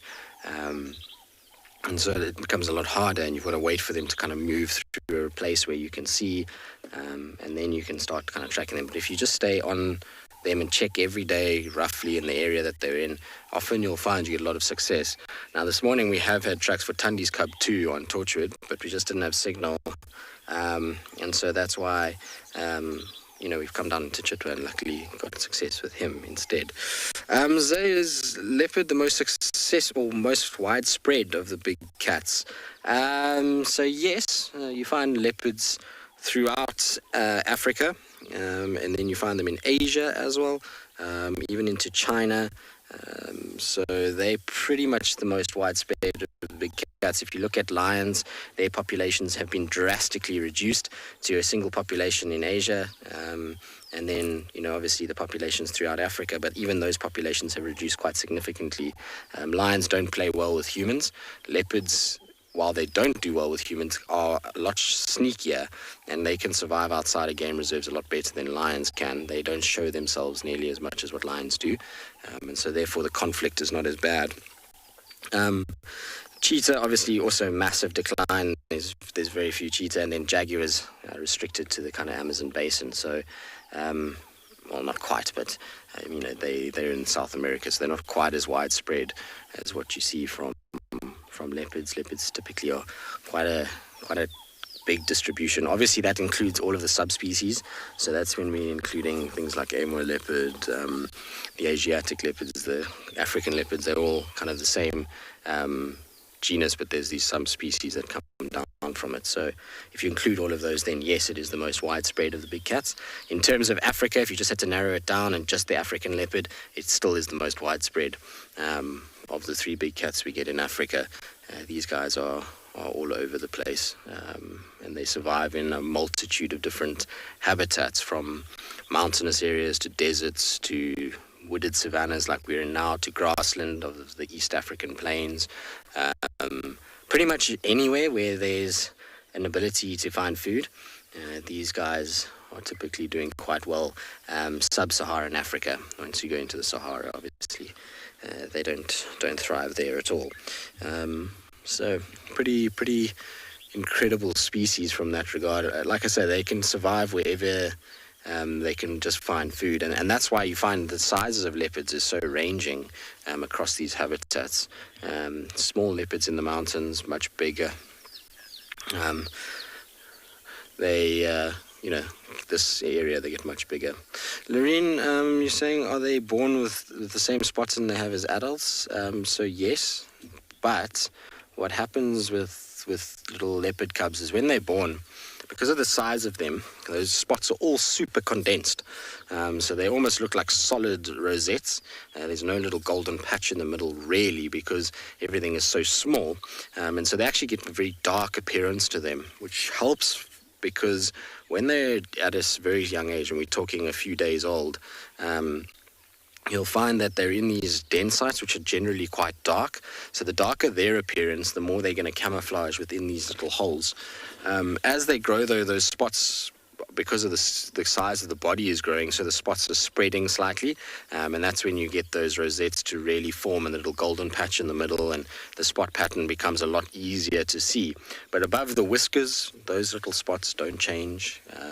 Around the eyes, there's very little change in them. They just become easier and more clearly defined as the fur and everything else, as the animal grows, and then the fur itself becomes less fluffy when they're little cubs, and their fur is very fluffy in comparison to what they are now. Although this guy's got pretty fluffy ears, like his kind of, I don't know what to call it, is his nephew, cousin, maybe half brother, if they have the same dad. Tandy's little cub has got the fluffiest ears in the world. All right, I'm going to try and reposition just slightly so that we're out of the sun, because we're getting absolutely burnt by it. And while we do that, let's send you off to Trishala, who's with something that this little guy would love to eat. Me too. That's why we've found a spot of shade. And the impala are now moving from their one spot of shade into another spot of shade. It's because we've sat here for a little while. The impalas have kind of moved around us, and you can hear them eat and walk quite nicely. Sounds that we often miss. So let's just listen for a little bit.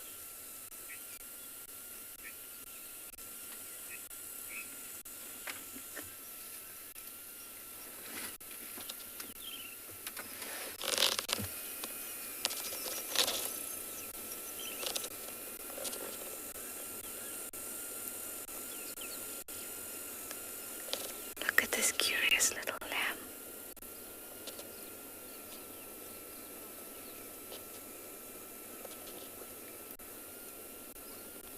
Hello there. Yeah, you go back to safety.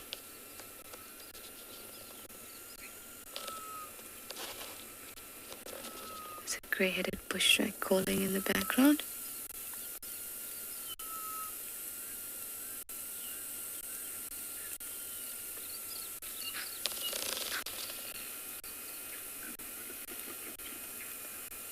Those are just some males having a go at each other. There you heard that burping sound and the snort.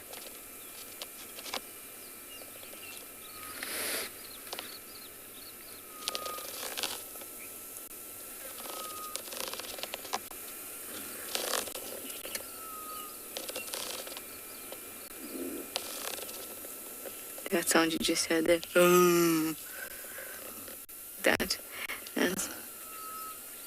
That's the sound the ewes will make to kind of herd or call their lambs.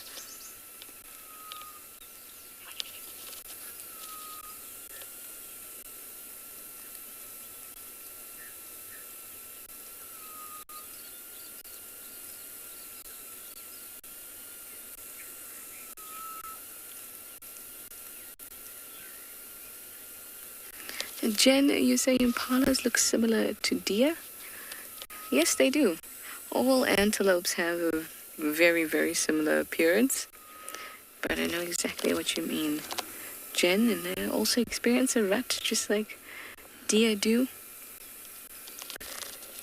Except impalas have horns, and deers have antlers. don't they? And impalas are actually in their very special own genus, Acciparus.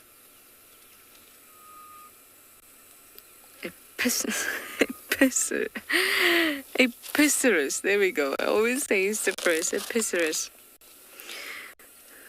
And they're the only animal within that genus.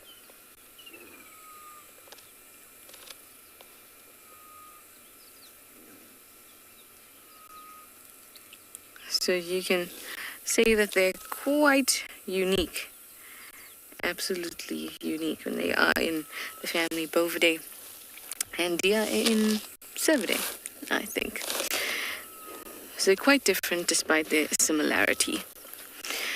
Anyway, look, hear them, they're so wonderful. I'm going to send you over to Dan and see what he's got for you at Ingala.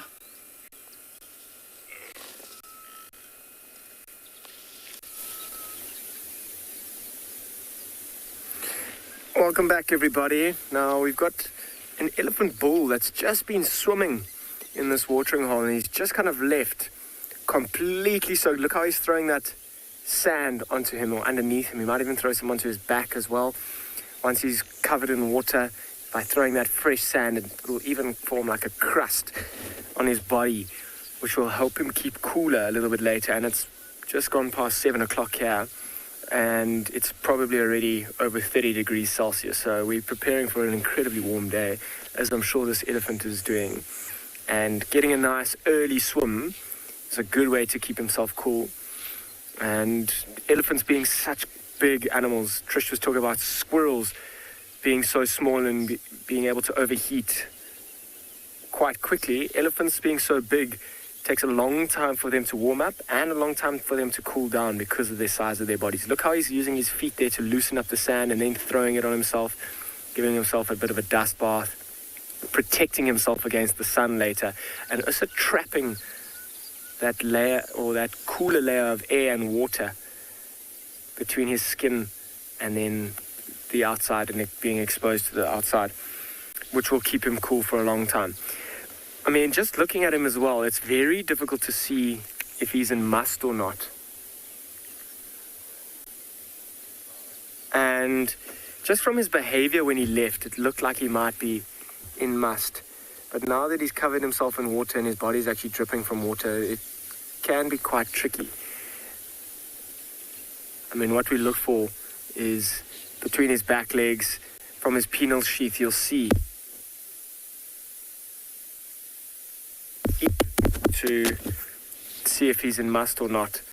But even by his behavior, he got out of the water initially and he was chasing birds and looking quite irritated and frustrated. And he's not the oldest bull around. I'd probably guess maybe around 25 to 30 years old or so, maybe 30. And coming into must, this will kind of encourage him to actively seek out. Look at all that sand that he's just thrown on his back. Quite amazing, actually. Encourage him to actively seek out herds of elephants and looking for breeding opportunities. And because of this increased level of testosterone when he comes into must, they can often be quite irritable and maybe a little bit more aggressive. So you've got to be extra wary of them. I mean, I've got probably 60 meters between us here, and I'm on a bank, so I'm not too worried about that at all. But particularly being a younger elephant bull, maybe one of the first times that he's coming in and out of must for a longer period of time, you'll see he'll start to have to compete with the much bigger, stronger elephants who are also in must, looking for the same breeding opportunities that he is. And if he is competing against bigger and stronger elephants, they will actually suppress this must or these testosterone levels of his, and then he'll kind of go out of must. But you'll see as he gets bigger and stronger and older, and he starts competing and out-competing other elephants, he'll spend a much longer time in must. He'll actually get used to dealing with this increased testosterone level and almost calming down. You'll see bigger, older bulls deal with this level of must and this new new kind of frame of mind quite well. They've been doing it for many years, and they'll almost permanently be in must as well, looking for breeding rights.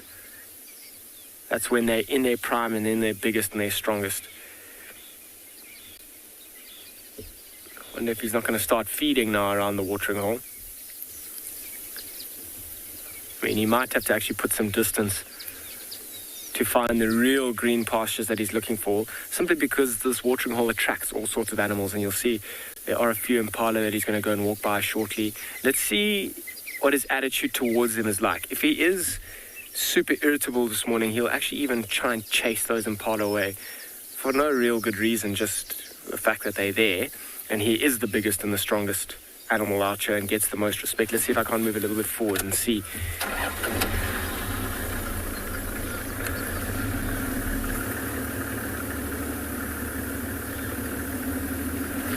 Tato, what's the function of an elephant's tail? And that'll just be to keep insects away. Mostly you'll see it kind of swishing, and that'll be the biggest thing, particularly if there's a wound or something close to its back legs or on its back side.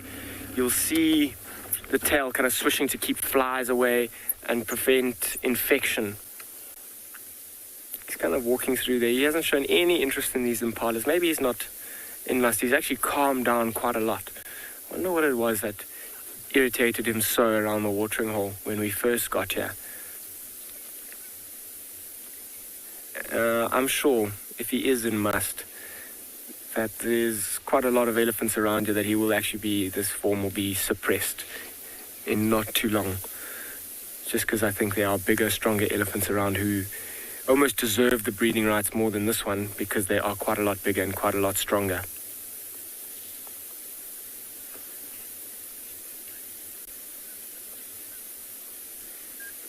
Dixon, why does he have the dents kind of behind his ears? And if I'm understanding the question correctly, that is in fact where his ear, where he hears from.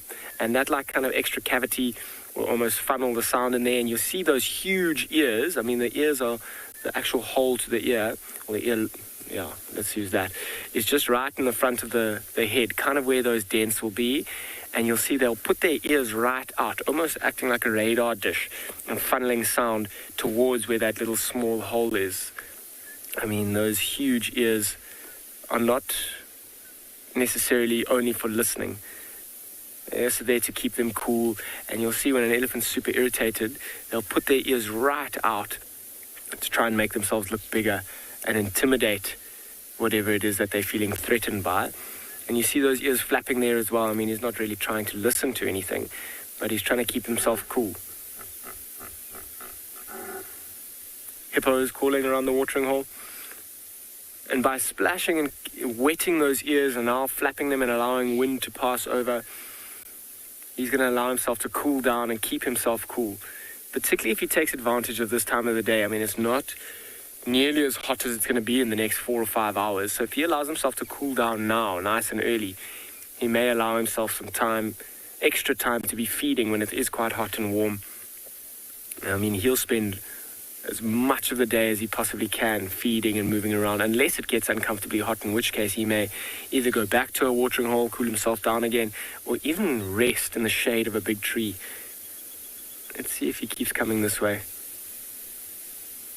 Because, I mean, as uncomfortable as it is for us when it's very hot out here, these animals as well, they can feel super uncomfortable with it, and they'll try and rest in the heat of the day. And one of the bigger reasons for that is it takes a lot of energy to keep yourself cool. So that if they can conserve that energy and use it at a later time, I mean, elephants will also move all the way through the night, feeding. And maybe on a day like today, they'll take the advantage of the heat and rest in the shade and wait for this evening when it will be slightly cooler to move around and look for food. He's also, I mean, he's picked the shade of the tree there now while he's choosing to feed.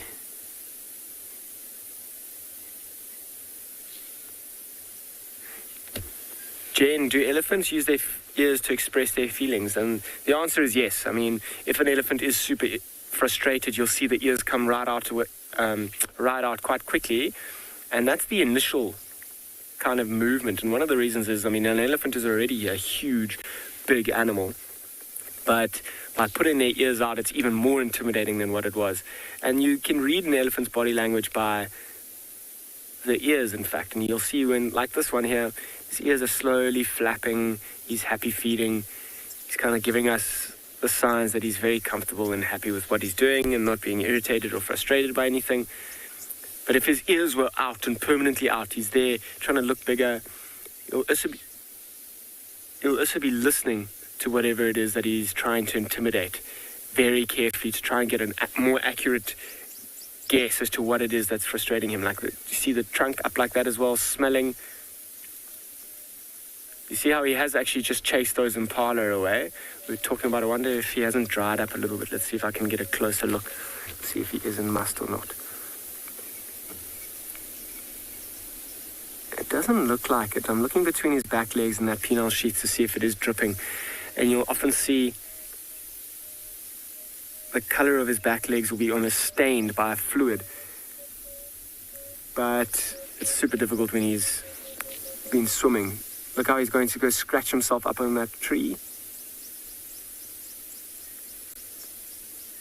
Let's see if he doesn't give himself a good scratch.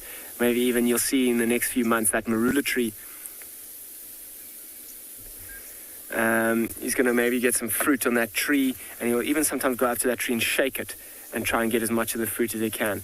So I know there are lots of people asking about that elephant that we were watching the other day that was very, very pregnant. Haven't seen her yet. We have been kind of on the lookout, kind of passing by in areas.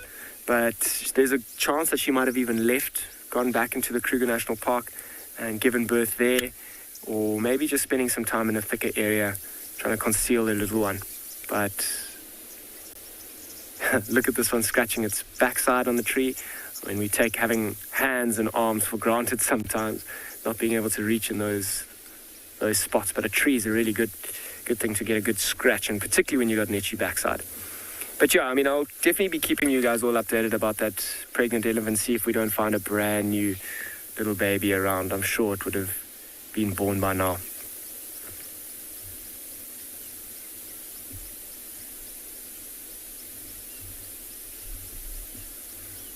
I wonder where he's going now. Is he going back to the watering hole? He's kind of just walking straight through those trees as well. Joseph, why do elephants have wrinkled skin? I mean, particularly as a baby. Let's move back a little bit. You'll see those wrinkles allow lots of room to grow into. And keep going, because says. And then, once they get bigger and older and stronger like this, they don't have sweat glands. So you'll see when he goes and has a swim and wets himself and now throws sand, as you can see, underneath himself, on the back of him. That sand turns into like a crusty mud, particularly with the water on him. And that'll like kind of settle in those wrinkles. And because he doesn't have sweat glands to cool himself down, it'll trap that cooler layer underneath that soil or mud layer now into those wrinkles, allowing more cool air to be trapped. Look at that trunk up smelling. He's now smelling us as well. So even like this almost confused behavior are indicating to me that he might be coming in or maybe even out of must. Just because he kind of walked from the watering hole, he went for a swim, went over to one sandy patch, threw some sand on himself, went to the tree, scratched him, then he went back. And now he's kind of walking around. If he does keep coming towards us, I'll make some space. I'll try and be as respectful to him as I possibly can. Also for the reason that, I mean, he's under excess stress at the moment with his testosterone levels being slightly elevated. I don't want to be an extra stress in his life, and particularly being the biggest and strongest animals we're talking about, impalas, making space for them if they need. I'm exactly the same.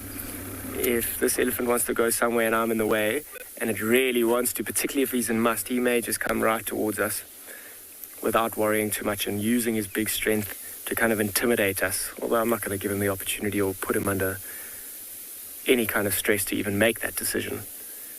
Now he's kind of just resting. Don't know if he's trying to pick up some sand to continue throwing on himself, or if he's found a good patch of plants and grass. even that kind of behavior. I mean, he knew we were here, kind of came towards us, smelling us. Now he's stopped and changed his mind again.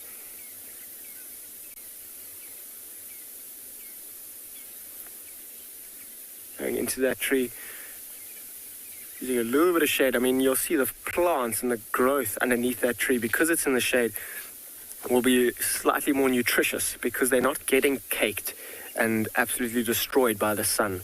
So he'll pick that fresh grass. You see how he has there, right underneath the tree.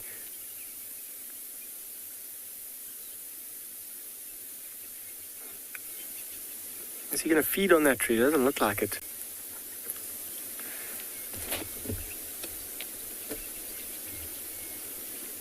Selectively choosing the freshest and most nutritious grasses. Look how he uses his leg to help him, or his foot to help him. You'll often see him using his foot to kind of break things off, maybe some roots. Okay, I'm gonna probably keep going, let this elephant go on his way. I'm also gonna, if he is coming in and out of muster, I'm gonna let him do what he needs to do, continue feeding, and in the meantime I'm gonna send you somewhere else.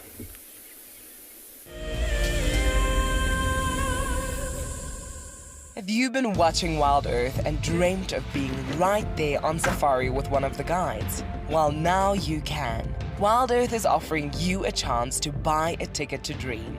You or a friend can hop on board a live Wild Earth show and join our guide on safari. The ticket is redeemable at any of our locations, anytime in the future. Only a limited number of tickets are available, so don't wait. Get your ticket now and start dreaming. Terms and conditions apply. Join us around the fire as we have our very first Wild Earth Explorers Fireside Chat. And what that means is that if you are an explorer, we're inviting you to come and join us so we can chat about the greatest highlights of 2020. We will be chatting about our favorite characters and what they have been up to during the course of this year. And if you would like to join us, head over to our Explorers page and subscribe. Don't miss out. This Fireside Chat will be on the 13th of December at 7:30 p.m. Central African Time, straight after Sunset Safari. Welcome to my car. This is Wendy, and she's my favorite. She would love to have your name engraved on her so you can be with her every single time she goes on a safari here in Djuma. If you become a Wild Earth Explorer, you will have the opportunity to buy an engraved tag which we will attach to her. We will make sure to send you a digital picture to show you exactly where you are sitting on her. You will have front row seat in every single sighting.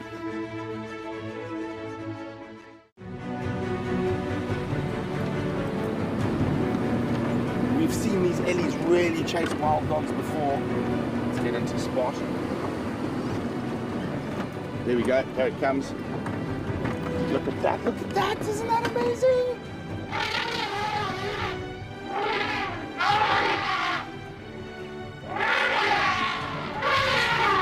Expect the unexpected here on Wild Earth daily.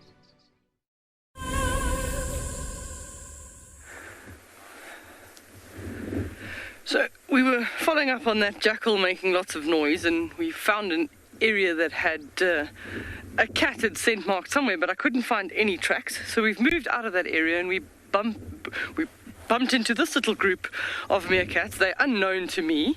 They are not our normal groups that we're viewing on most mornings, so they are a little bit nervous. So as soon as Owen or myself move a little bit on the vehicle, they duck down.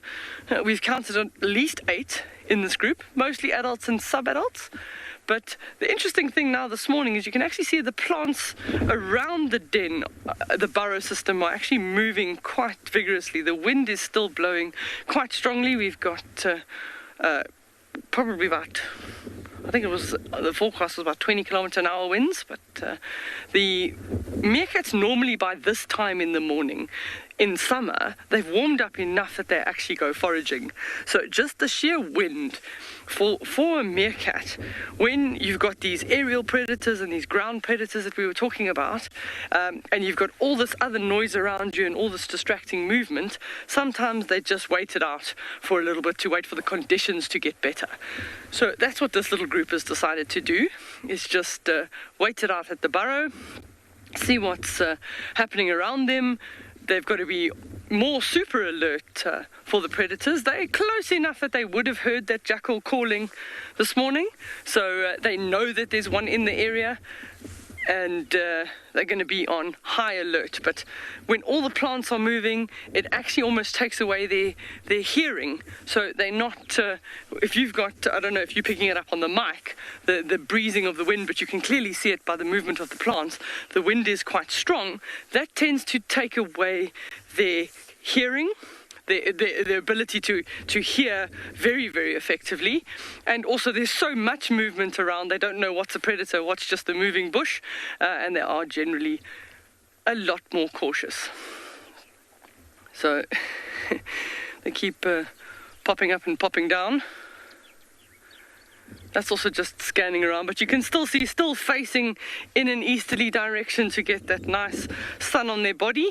That's also why they've got very limited hair across the front, their chest area, and generally much darker in color, so they can absorb the heat, and that helps them. In winter, they tend to get a little bit more hair, so they're a little bit warmer, but in summer, that tends to be very, very sparse with hairs, and it allows them to warm up quite nicely. So hopefully they'll go out feeding soon. We don't want to lose too much of the day. We're going to send you across to Tristan with an update on that leopard.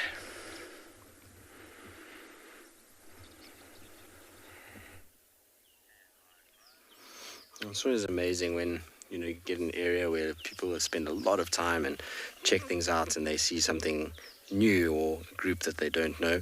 I mean, it happens for us sometimes with different animals as well. It's part of the excitement of being in an open system like the Krugers, that you don't know what can be around the corner, and you get random movements of animals, and new lions arrive, new leopards, you get the odd elephant herd that you don't recognize coming through. Big buffalo herds. So it's always nice when that happens. As you can see, our little boy is having a nap, and I don't blame him. He's got himself nicely tucked up into the shade, and Thea and I have got very little, and I can assure you that the sun is beating down today. It is very, very warm in the sun, and so I'm not surprised that he's found himself a little spot to nap in that is nice and shady.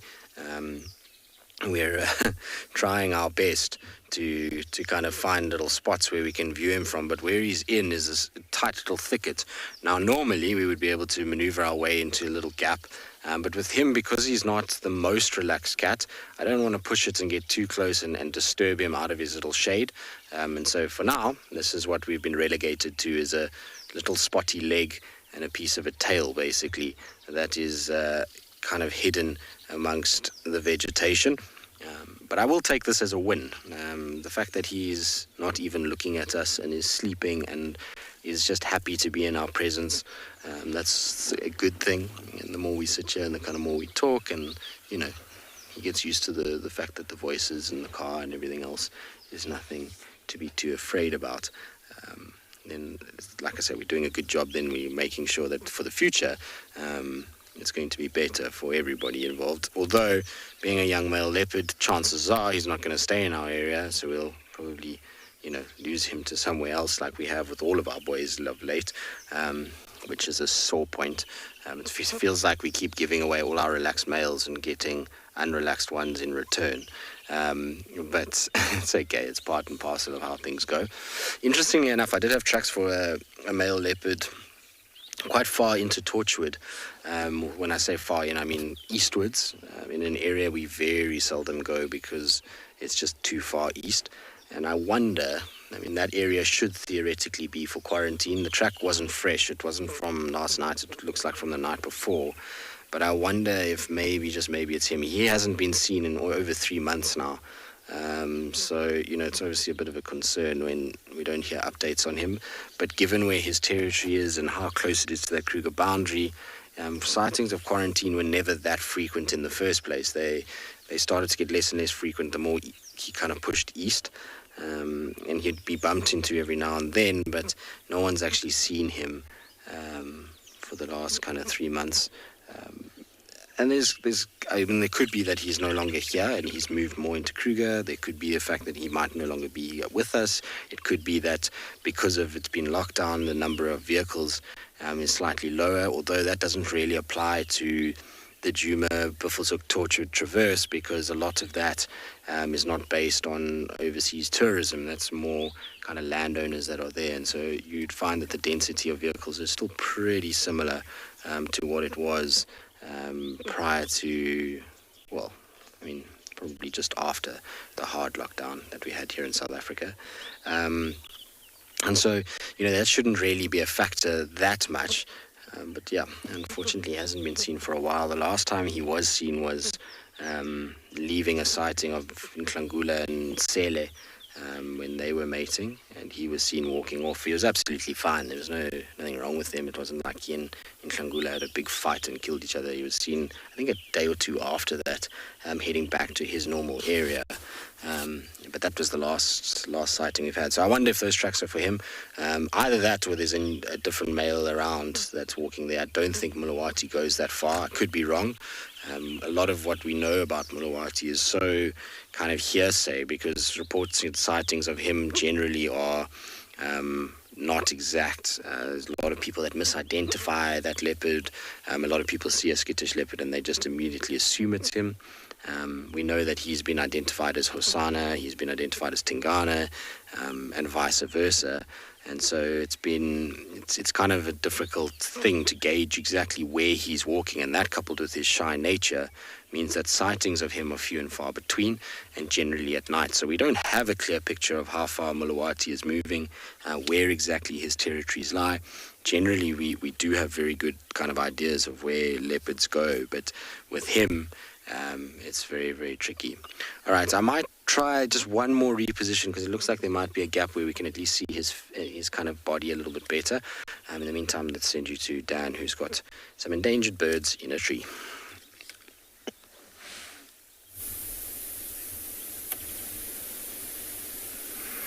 Welcome back, everybody. Quite amazingly, actually, we stopped here and we saw these southern ground hornbills flying alongside us in the riverbed, and they decided to land in a tree right in front of us.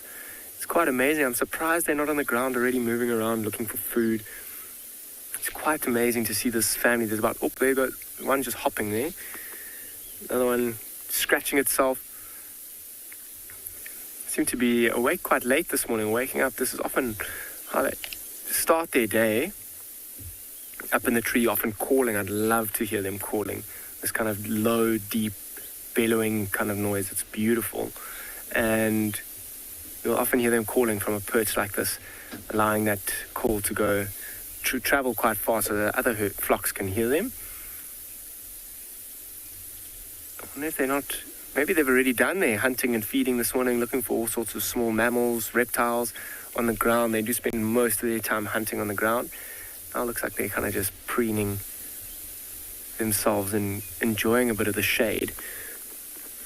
Huge birds. I mean, when they were flying as well, they kind of flew right over us.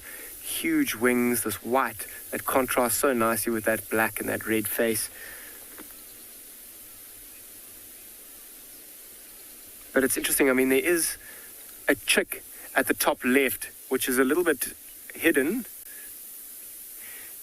Toby, never seen them in a tree before. You're right, because they do spend most of their time down on the grounds moving around. However, as you can see, they are often in the trees. They'll sleep up in the trees as well in the evening, so that'll be the safest place for them. They also nest in trees, and they try and get into the natural cavities of trees, maybe into a rock crevice, to lay their eggs. And they're a pretty endangered bird as well. I mean, their numbers are bouncing back quite nicely in the past few years, but they've got an incredibly unique way of breeding, and their breeding spots, they're very fussy with the nest that they pick. So you'll see in a tree, maybe not quite similar to this one, probably a bigger one with a natural cavity or a hole in it somewhere. They'll kind of lay an egg, and they all work together to raise these chicks, and they'll lay 2 eggs, of which, in this little natural cavity, of which when the first one hatches, the next one will die. So they'll only give birth, or they'll only really have one chick that survives, and the whole flock looks after it. and it takes them quite a long time to leave the nest, and they'll only do so every few years. Once that chick has really gotten to adulthood, will they start to breed again.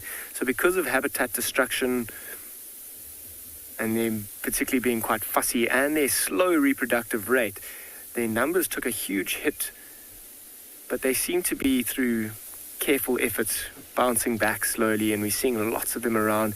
People even have been making these kind of artificial nests for them to hang around in and breed in. There's that chick at the top. You can see its face is nowhere near as red as the ones at the bottom.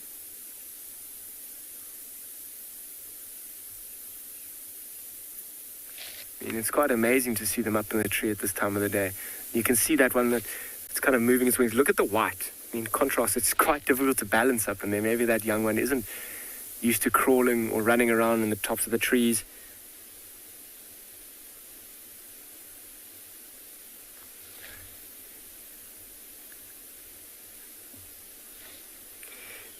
Donnie, what are their predators? I mean, they won't have too many predators. I mean, maybe if a venomous snake bites them, and they do feed on venomous snakes, such as puff adders, and that's a favorite prey of theirs. In fact, it's probably one of the things I've seen ground hornbills eating the most is a puff adder. Or if it's careless enough to wander too close to lions, particularly a young lion, or even a leopard. There goes one. Let's watch carefully as they might all follow that one out the tree. If they wander too closely to lions or leopards, that might put them at risk. I'm sure, watch this one at the bottom kind of fly out. I'm sure it's going to go shortly and follow everyone. I'm sure these other ones are flying just off to the right to go and continue looking for food. And in this time of the year as well, there have been lots of tortoises, leopard tortoises we've seen. With those big, strong bills, you'll see the young one nowhere near as graceful. Let's move up ahead slowly, trying not to spook them if they are on the ground. I wonder if one of them maybe didn't see a feeding opportunity. Maybe one of those snakes that I was mentioning on the ground. And the grass is quite long here as well. They are on the ground. There they go, flying off. So I didn't make it around here quite slow enough, I don't think. I didn't mean to chase them at all. And they've kind of gone into the distance there. Let's stop and have a quick look, see if we can't see them. There's PK. There they go. Just walking away. I mean, these open areas are really good. I mean, we were just mentioning tortoises in this time of the year when it is raining, they're coming out. And the tortoises will be moving through these areas as well, looking to feed on any of the new shoots that are growing.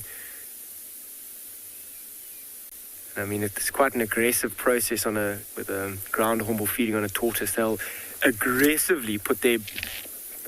Oh, what was that? Hold on one second. Did it run up into the tree? Oh, a big monitor lizard. Sorry, I don't know if you can see it, PK. Can you see it in this tree here? Yes, it gave me quite a fright, actually. It might be a little bit too big for those ground hornbills, but I wonder if it wasn't worried. It was lying right underneath the tree. Oh, it's really tricky. Let's see if I can move forward a little bit. Right under the tree where those ground hornbills were. And they're ferocious predators, these ground hornbills. And might have even tried to attack and eat this monitor lizard. It's super tricky. I actually can't even see it anymore at all. Let's just have a closer look into this tree. So let's pick up some binoculars. Yo, BK is there. But very, very difficult to see. So quite a big reptile and quite a big monitor lizard, that. Rock monitor. A smaller one certainly will be on the prey menu for those ground hornbills. But have a look how camouflaged it is in that tree as well. I think this monitor lizard, between myself and those ground hornbills, got a little bit nervous this morning. I obviously didn't intend for that at all, but it gave me a big fright. Maybe that's some consolation. No, can't see it. It is there, very well camouflaged, and using its camouflage to actually hide from us. Cool, so I'm going to keep going along the road, seeing what else we can find. What an awesome sighting of ground hornbills up in the tree. In the meantime, I'm going to send you over to Tristan and his leopard.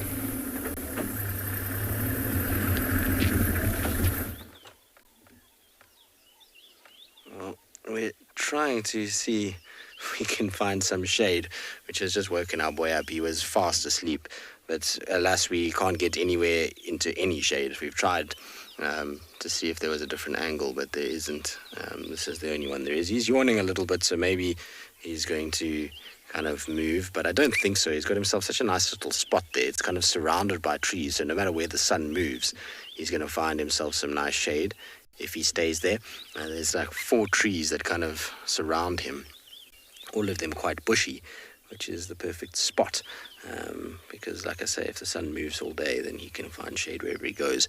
Either way though, I think we're all in for a warm day, which is going to make life tricky. For our cats, they're going to be panting their way through most of the 12th of December, trying to stay nice and cool. So Linda, I mean, you never really know what would happen. What happened, should I say. I mean, if we look at meetings of young male leopards in the past, so Tambo Hosana, slight little bit of aggression, but not a lot. They're not territorial yet, so most of the time they're pretty nervous of other leopards. But if they're a similar size, then there might be a bit of a curiosity that they approach each other, see who is who. I mean, we've obviously seen with Tamba and Hosana that Hosana followed around Tandi for a while, so Tamba got quite used to Hosana in many respects. And even though there was a little bit of aggression when the two first met one day, that we saw properly, there was a bit of snarling and hissing. Neither of them were very aggressive. I mean, they were more curious of each other, realized it was not a leopard that they know well, snarled a little bit, and then both got up and walked opposite directions. And there was no chasing of each other. It was a far different scenario to what we saw from Kuchava and Tandi. So I don't know. I mean, I think we'd have to just wait and see what would happen. I sense that Tandi's little one, if he saw the size of this one, would be intimidated and run away. That would be my guess right now. But who knows? You know, it's leopards and their interactions, particularly at this age, is a complete mystery, really. Each leopard is different. Each one has its own personality. Some are more curious, some are more shy. So it would really just depend on that individual. But I suspect that you would find that they'd both be quite nervous of each other. Another leopard is generally dangerous if it's not mom, and that's kind of hardwired into them. So I don't expect there to be a huge amount of love between them and kind of coming together, but I also don't think that they would be fighting. I think they'd both be pretty wary of each other, see each other and try and slink off, or they'd do the complete opposite, and if it was like Hosana, would be very curious and would come and investigate and see who this is and talk to them. And Tlalamba was a bit like that too when she was little. Where are you off to now, boy? There's a bit of sun on his head. I think maybe that's what was making him feel a little bit hot. You can see he's moving into another tree. That's the tree that I thought he might lie under, because that one is supremely shady. It's got a nice dense crown. Yep, that's exactly where he's gone. The good thing for us is that actually might be a better view for us. There's like a nice little open gap on the other side there. So we're going to just try. I'm not going to go close, but let's try and see.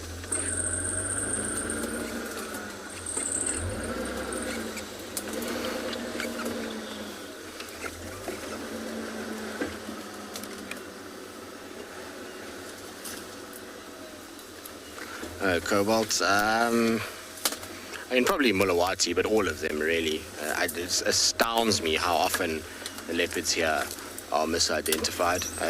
To give you an idea, the other day when it was Kuchava and Tandi, I was told that it was Sibui and her cub. Now, firstly, Sibui has 2 cubs. Secondly, Sibui's cubs are in no way, shape and form skittish. And so when you see a leopard moving away from you, especially a little young male, you know it's not Shasha. He is very, very chilled. So, you know, they all get misidentified regularly. The other day I got told Tingana was Mulawati. Hosana often gets misidentified. The only one that doesn't get misidentified regularly is is Hukamori, and that's just because he's got, and Nsele, the two of them typically are pretty good. Most people know who they are, so it's never too much of an issue. Funny enough, I find that, the Djuma side of things, we get the IDs pretty spot on. I mean, obviously, for Wild Earth side of things, we have all of you that help us if we do get it wrong. But, I mean, we know our cats pretty well, and we spend a lot of time with them, so we identify them pretty easily. But yeah, I don't know. People jump to a conclusion before they check. And I always think if you're unsure, rather kind of research it first before you state who it is, or say, I don't know, it's a female leopard or a male leopard. But people love to throw a name around. And like I said, I think Mulawati is probably the most misidentified, though. That poor cat is everywhere and nowhere. And he's been deemed to be a young leopard, an old leopard. He's been mixed up with pretty much everybody, which is a shame because he's pretty easy to identify. It's not like he doesn't have a unique look about him. I find that he's a cat that you immediately can see that it's him. The only one that you could probably confuse the two with would be, now I forget his name. Why is this gone from me now? That will come to me shortly. I saw him briefly the one night, and he was up on Buffalo's Hook for a while. I don't know. I'm getting old, so I forget these things. But those two look very, very, very similar. They can be confused, and I wonder if maybe they're not related. Because the other one, we don't really know where he started off from and what his kind of history is. But they do look close if you see the two of them. I remember actually, I think I had pictures of the two of them at one point, and we showed them side by side, and they did have quite a few little similarities. But not to say that means anything, because as we've seen, leopards like Tiani have a look about them that screams Anderson, but the father's actually Tingana, so you can't always go by looks, that's for sure. All right, our little boy has decided to hide in his little thicket. I'm going to just try one more little gap, but it's going to take me a long time to get around and see if we can get a view. Otherwise, we might just leave him to himself. In the meantime, let's send you across to Trish.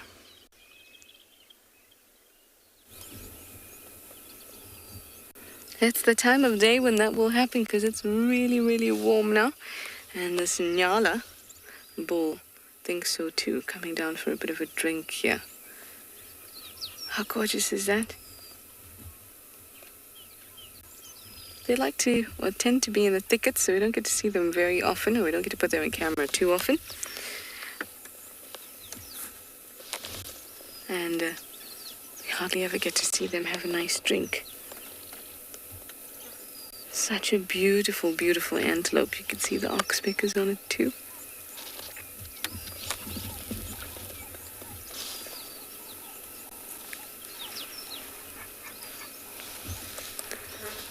Lots of little birds along the edges of the dam too. We've got the lapwing.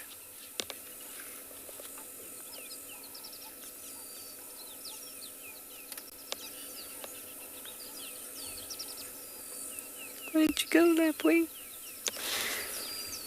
And also down on this side, we come all the way down to this end. We'll just have our aerial in the way. You'll see there's a wax ball. That's it. It's the wax ball. Let me show you with my binoculars. Oh, it's a cinnamon-breasted bunting. Oh, it's just flown away.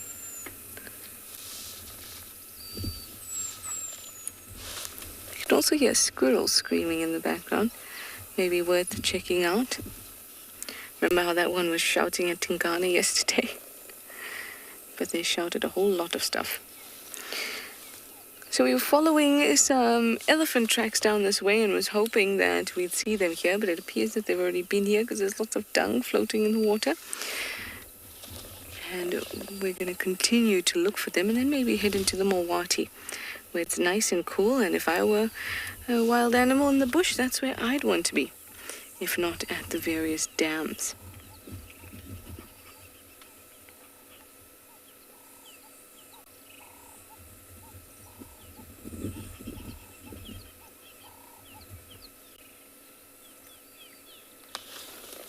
Gavin, you're asking if it's true that Nyala dance when they fight.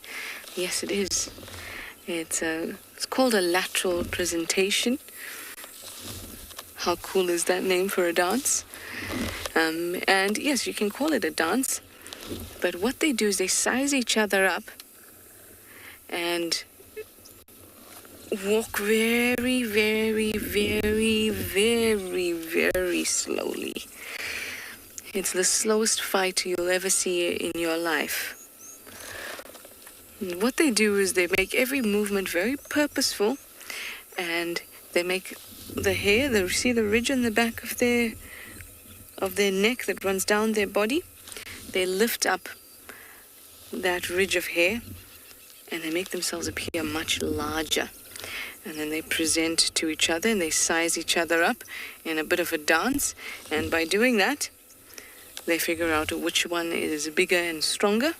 And if they are equally matched, that's when you'll see a clash of horns. And that doesn't happen very often. I haven't seen them actually clash before. Seen them laterally present many times and seen there be a winner. But I have not seen them so well matched that they have to then actually clash horns. Here are his female companions with a little one. Hello, little.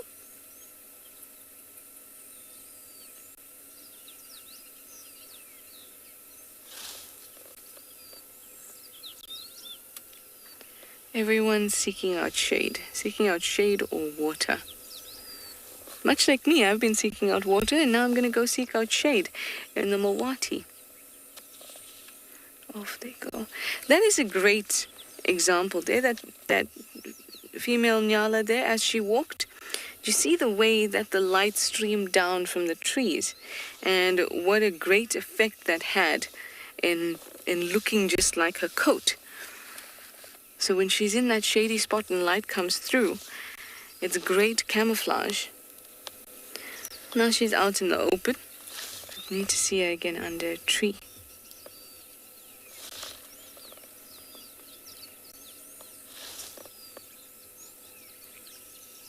Look how careful they are as they come down. They're as they should be. Obviously there are no crocodiles in this dam, but instinctively it is somewhere that they have to be very, very careful.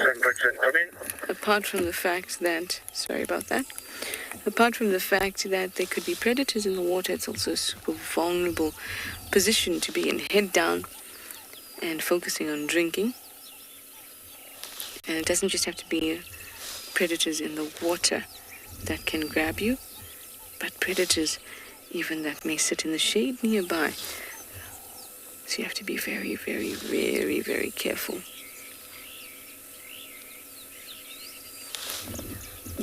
Oh, this is so lovely. Oh, waiting at the dam really pays off. You can see some really, really rare things that you don't think of as rare. But how many times have we seen 6 or 7 Nyalas, 8 with that bowl, come down to drink?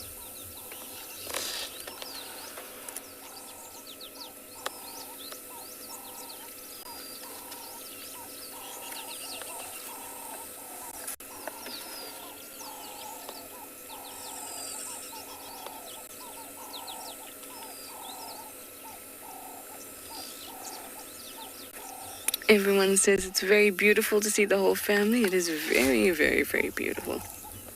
Oh, bit of a fright by a few birds. Let's see how cautious they are. Even a little movement by a bird can. Oh, how a hippo has got a stick. Oh no, are you the Vuyatella Dam hippo? Is this Scuba Steve?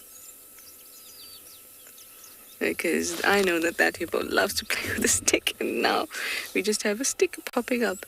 Some awesome sightings here at Treehouse Dam.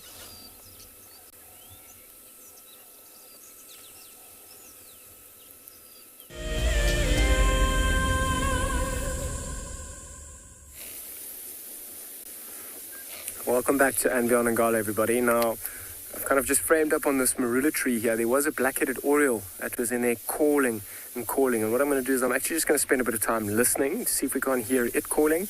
And also just take in the rest of the sounds that are around us.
And I'm sure that oriole is still in that tree, keeping well hidden and out of sight, unfortunately. And even a little bit more disappointingly, not calling. They're quite vocal birds normally. Unfortunately, we didn't get to hear it there. But I'm going to keep going. I might go and check a watering hole, seeing if anything isn't coming down to have a drink, because it is incredibly warm here today.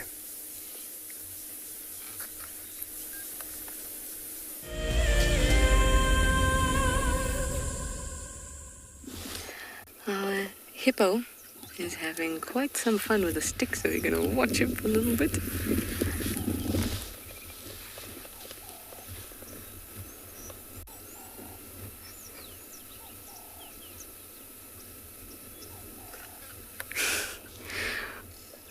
I wonder if it is the same hippo we've been seeing playing with the stick at Viatella Dam before. Or maybe playing with the stick is fun when all you're doing is sitting in the middle of the water.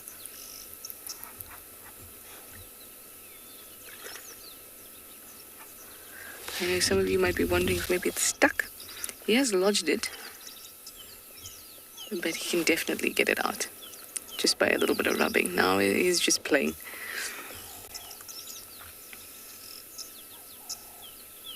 All he has to do is rub that end of the stick against the ground and he'll be able to get it out, because it's very loosely lodged.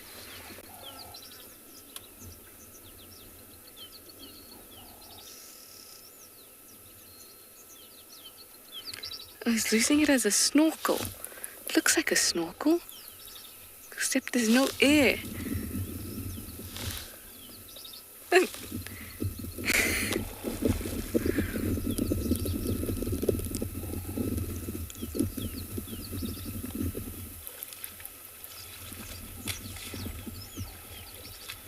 This reminds me of, you know, when you're little and you play wrestle, like my brother used to do with me. And all of my toys. It reminds me of that. It's beating up the stick. It's like another bull came into his territory, and that stick is the other bull. I'm in a display.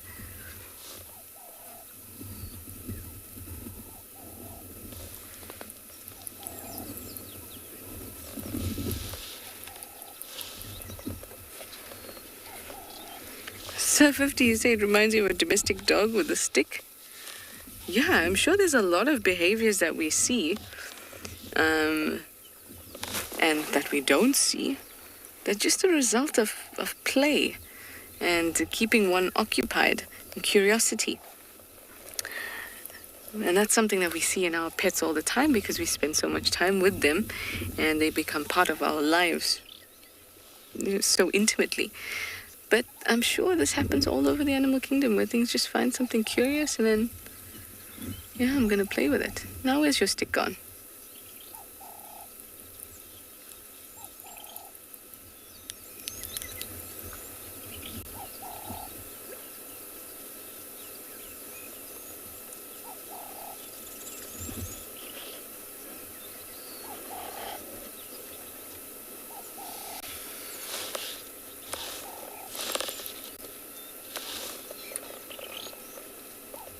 he picks up that stick and comes and drops it off here for me to throw it at him, or for him, I'll be going home, guys, because that would be just amazing.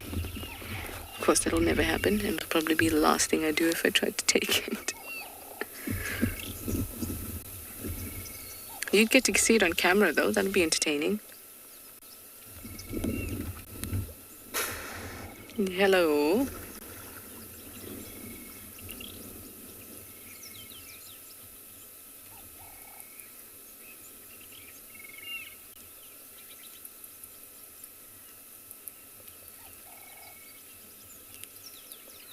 Where will you pop up?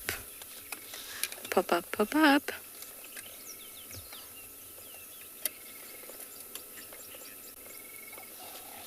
Robert, you'd like to know if I could tell the age of a hippo by looking at him?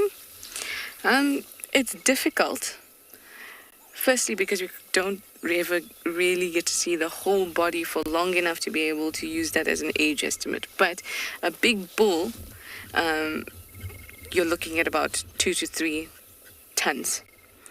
And a female is about half of that. Some people say that a female has lighter, pinker parts to her. And that's a good way to tell sexes apart, but I've not found that to be a rule. As for age,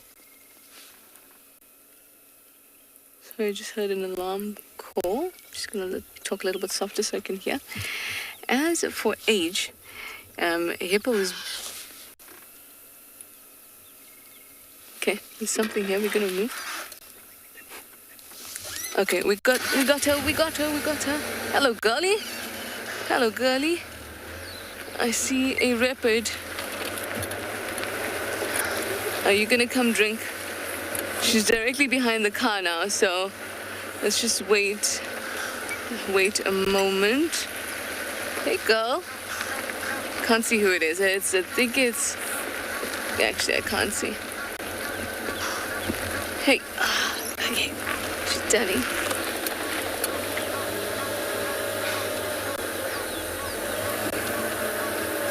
La la la la la la lamba.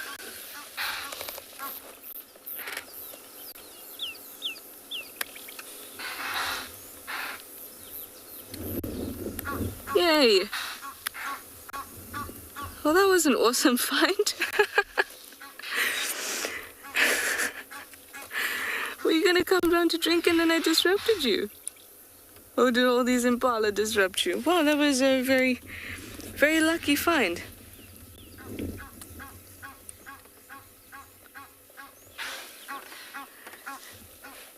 It's a gorgeous lalamba, everyone.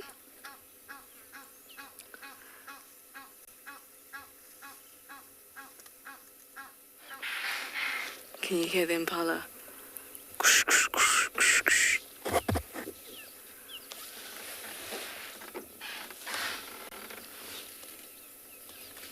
Samuel, you'd like me to answer whether I think leopards are the cleverest of the big cats. And, you know what? At one point, I think I would have been able to answer that in a flatter way.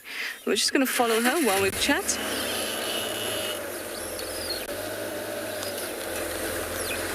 So, no, I don't think that. In the past, I would have said, you know what, there's an experiment has been done, and in fact, it shows that lions are the cleverest of the big cats.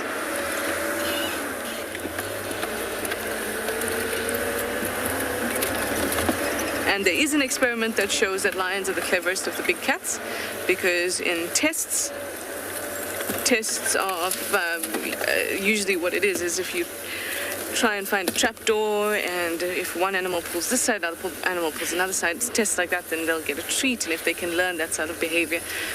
But I've recently been reading a book on the evolution of intelligence, and it said something very interesting, and it said that intelligence is a very difficult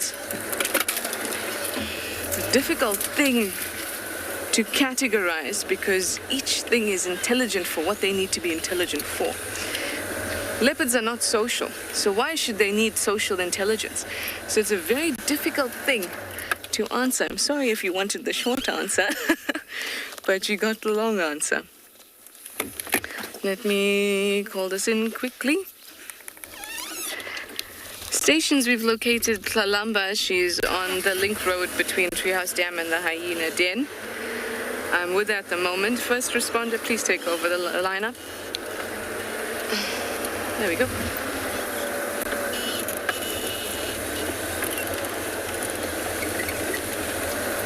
Well, this was very, very lucky. I'm very glad that we got a princess. And we're going to keep... Oh, look at this girl. Look at this girl. We're going to keep up with her, and then we're going to send you over to Dan with some elephants in the meantime.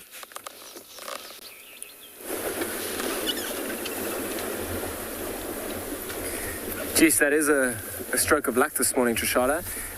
How amazing. I mean, we... Fingers crossed for something similar, but while we also had a watering hole, a huge herd of elephants has come, and let's not exaggerate huge too much, but probably around 20 elephants have come down to drink and swim and play in the water. It's quite amazing.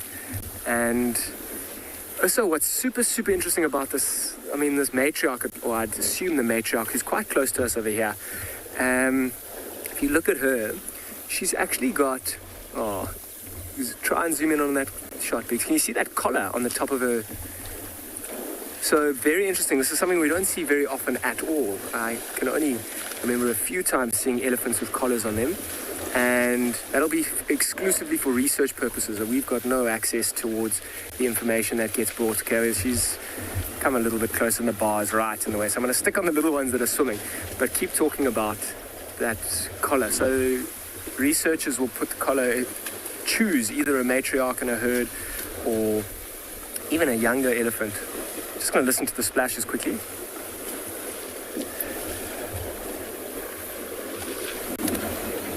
Looks like a lot of fun in there.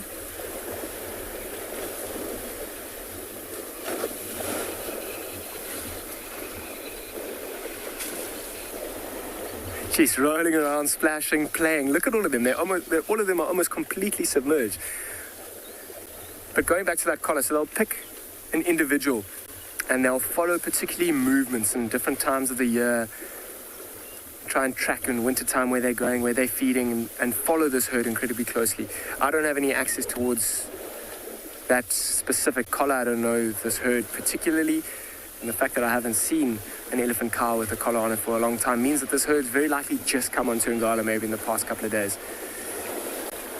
It'd be fascinating to find out exactly the movements of this herd and where they've been and how long she's had that collar on. I mean, it's got no real impact on it. It's super loose, allows for growth as well. But quite amazing. You see how the little ones, I mean, the one with the collar's got out of the water and she's actually left now. But I'm sure that'll kind of be, if she is the matriarch, I mean, she is the biggest and looks like the oldest female in this herd, so there's a good chance of her being the matriarch. Essentially, the female who's in charge, and because she's kind of left, I'm sure these younger ones are going to stop playing and maybe leave shortly. I see a couple of the younger males are being a little bit pushy and shovey. Looks like, I'm actually quite jealous. I mean, it's swelteringly hot out here. Looks like quite a lot of fun. Jerome, have I ever found a drowned elephant? The answer to your question is no. Particularly here at Ngala, we don't have any really fast, deep-flowing rivers. So that would probably be the trickiest place where an elephant might drown. And you do see some footage. Look at these two. You do see some footage of elephants, particularly younger ones, when they're trying to cross and they actually really need to swim, of getting kind of washed away. So there is a chance of elephants drowning. But here, where there's no fast current or fast flow of water, I think the chance is very low. And even if one did try and start to drown, I'm sure one of the females or one of the other ones will be there very quickly to try and help it. Whereas in fast-flowing water, even the assistance of an adult can be very tricky because you're constantly moving and being swept away. Look at the shining on their ears, the sun reflecting off of their very wet, newly wet ears. All kinds of excitement. Look at this. Trumpeting, flapping around. This must be what the little ones look forward to the most, I'm sure. I mean, you very rarely see them so jovial and happy playing around, rolling around. Often elephants can't really roll around in the harder the soil. These ones are all younger ones, so they're quite light, but the bigger elephants particularly only really get an opportunity to behave like this in the water. Jen, they look like little kids playing in the water.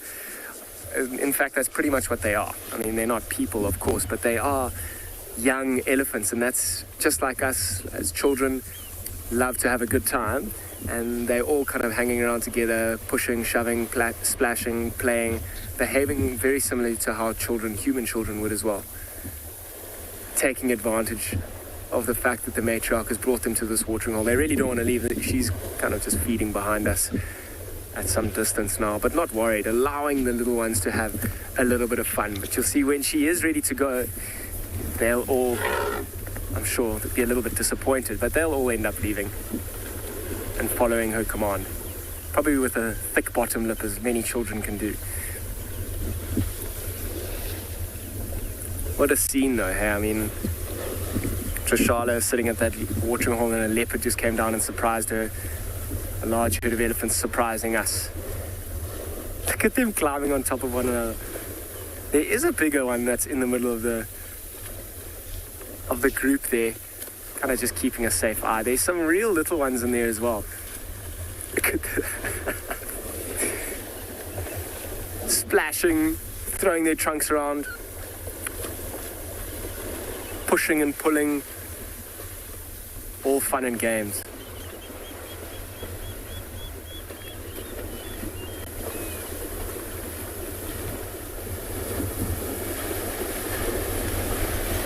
Kaya, 12 years old, can they swim from birth? And the answer to your question is no, not quite like these ones have been doing now. They'll probably hang around in the shallows. I mean, elephants are actually reasonably good swimmers, particularly for their size, but it is something that they'll have to develop, very similar to walking. And look at this one, left, kind of ran back in, decided it's too hot on the shore, but going back in. But you'll see they have to develop. They're not ready to leave yet. The ability to swim. Just like they have to develop the ability to use their trunks and develop the ability to really walk properly.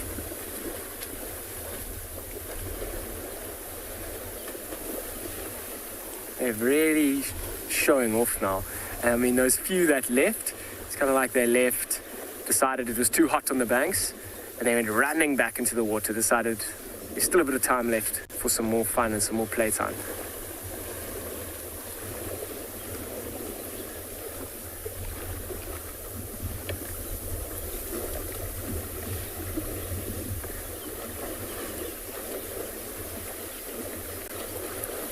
Just going to stop and listen a little bit.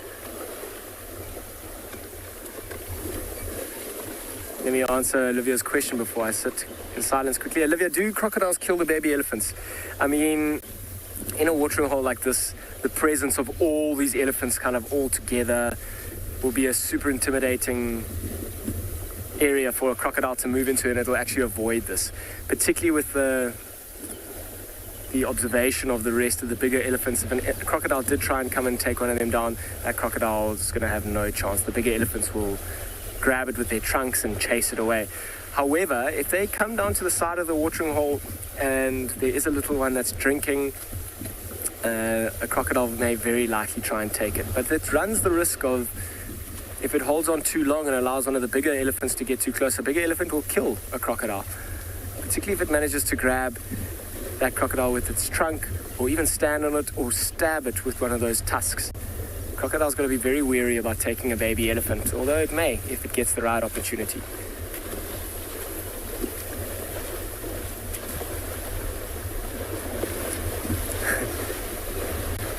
You'll see a couple of the little ones, particularly the ones that are throwing their trunks around, that are loving trying to learn how to use their trunks. They can't really use it to drink either, so they'll have to put their whole heads down into the water to drink.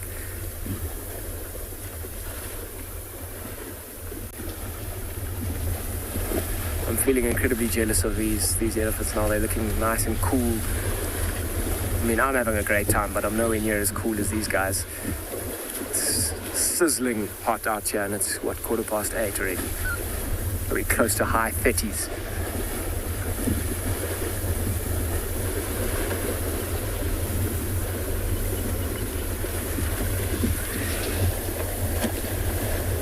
beast. They're having a wild time in here. They are in no rush to leave. The bigger one, that matriarch who had that collar on, she's just happy feeding. I think she's also really glad to see everybody having such a good time. They may even do this maybe later on this evening. We did touch on the fact that it takes an elephant an incredibly long time to cool down and to heat up. So once they've cooled down, they will probably spend a bit of time feeding, and then because it is going to be such a hot day, they might heat up quicker today and maybe even head back towards a watering hole this afternoon to do something similar.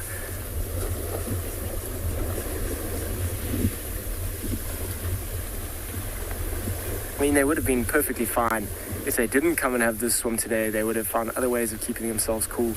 But that's an amazing thing about those matriarchs. I mean, they plan their movements so well. I mean, today she would have known that it's going to be a hot day, come into the watering hole around this time when it is starting to warm up, allow everybody to have a bath and a drink so that they can actually spend a bit of time feeding before it gets too hot. And she'll know exactly where the food is and the shade is today, and then maybe even where the next watering hole is, to allow everybody to have a great time and cool themselves down like this.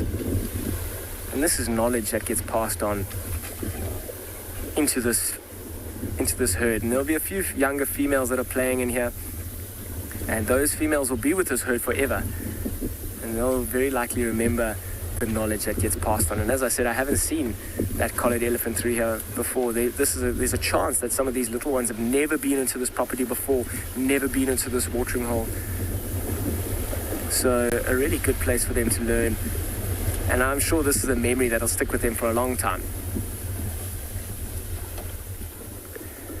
So interestingly, one of the bigger females actually came through to the watering hole. She'd been throwing some sand on herself, kind of gave the signal, and everybody, well, not everyone, but a lot of them have left. These ones are now kind of just taking their time, using the last little bit of time to have a drink. Yeah, so with the majority of these elephants moving off, I'm probably going to move off as well, start looking in some different areas for any other interesting things.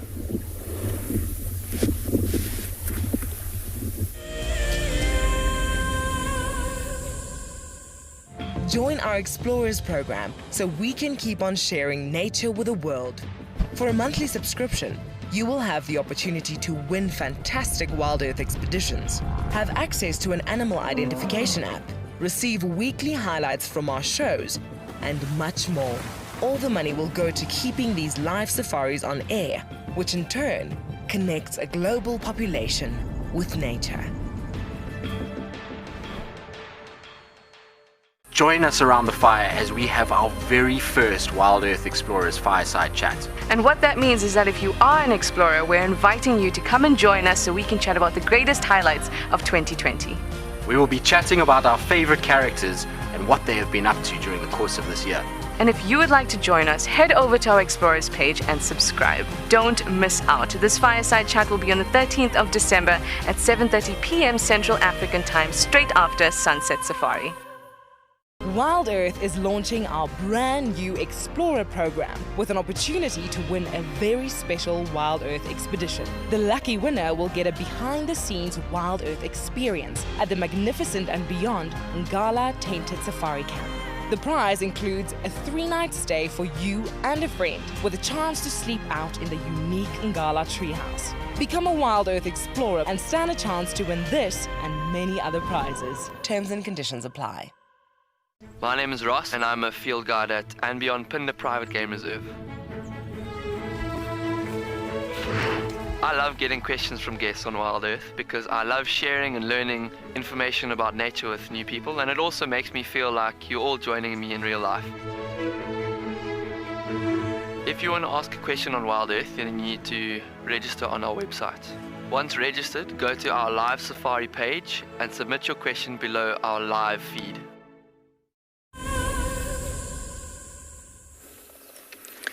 You've just seen Tlalamba escape behind our vehicle.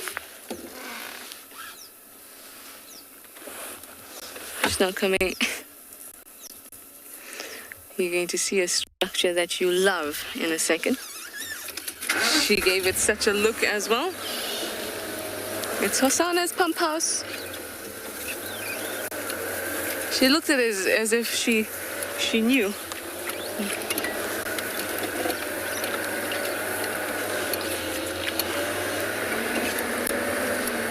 Why won't you sit by the pump house and give us all some fond memories? Hmm?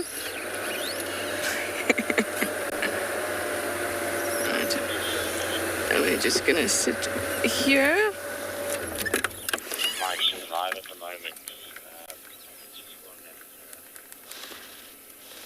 There we go. Oh, resting in any bit of shade that she can find as she moves along. Now, I was finding it very, very interesting that she used that road that connects Philemon's cut line to Treehouse Dam. It's a road that we use to go to the Hyena Den as well. But it's interesting that she uses that because it's a road that Shidulu uses very, very, very frequently. And she certainly was marking as she went along. I suspect that might be their boundary. And also, she went towards Rebecca's Road, a road that Shidulu uses very often. When Shidulu usually you come from Treehouse Dam, use that through road and go up Rebecca's. When Tlalamba came towards that Rebecca's Road junction, she turned and came on Philemon's dip instead, which is a little bit to the east. There's not a lot of space separating the two roads, especially now at this junction. Maybe just 50 to 100 meters separating them. I think this is the ambiguous zone between Rebecca's and Philemon's dip. And that Treehouse Dam through road is one that they both use and that they both send mark on. Oh, what's gotten her attention? I love when this happens because we don't have to drive in when something's gotten our attention. We're already sitting here quietly.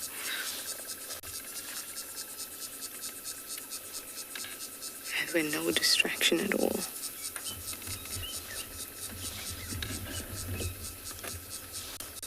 Lots of things hang out in this drainage. This is Philemon's dip. It's called Philemon's dip because it's a dip. And she's at that dip. There's lots of things, little things in that drainage, and she's been known to take little stuff, not just after the big prey items. Seen her take one of the female nyalas though before, fully grown female nyala. Couldn't hoist it, however.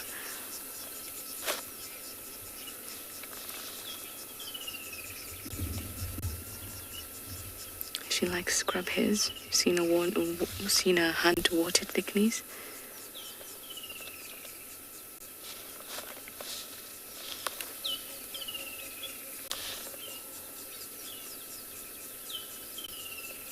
Let's just be quiet and watch her for a little bit.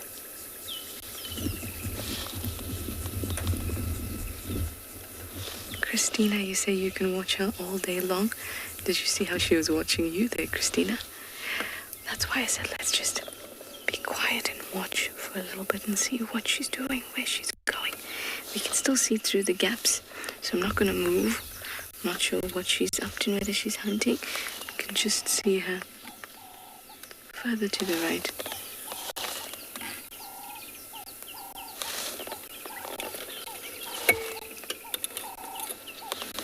There you can see her rosettes.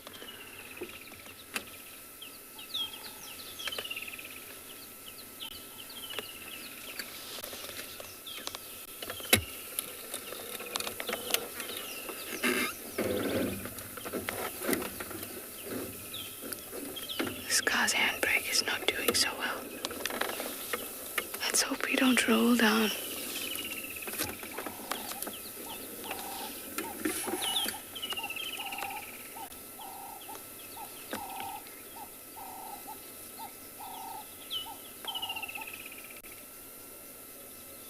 Olivia, you'd like to know how old she is? She's 3. She was born in 2017, end of 2017, November.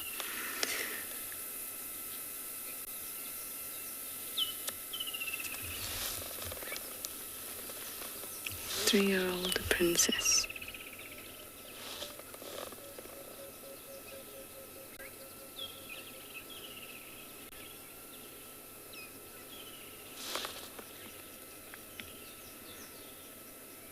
Once we see a little bit less intent on something, then we'll move. Be good for us again to patch a shade as well. But for now, let's just wait it out. It's like I said, lots of francolins, scrub hairs, and things like that in this drainage. Duikers also like to hang out in this drainage, this one particularly. So maybe she'll be... Oh. Almost got a slender mongoose on camera.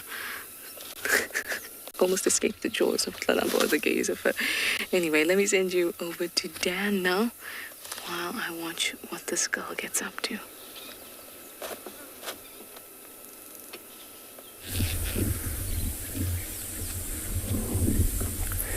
Welcome back, everybody.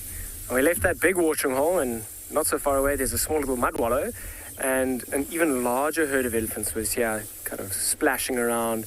I counted over 14. You can kind of see in the background there, they're all starting to move off. The females have kind of decided that it is time to move off.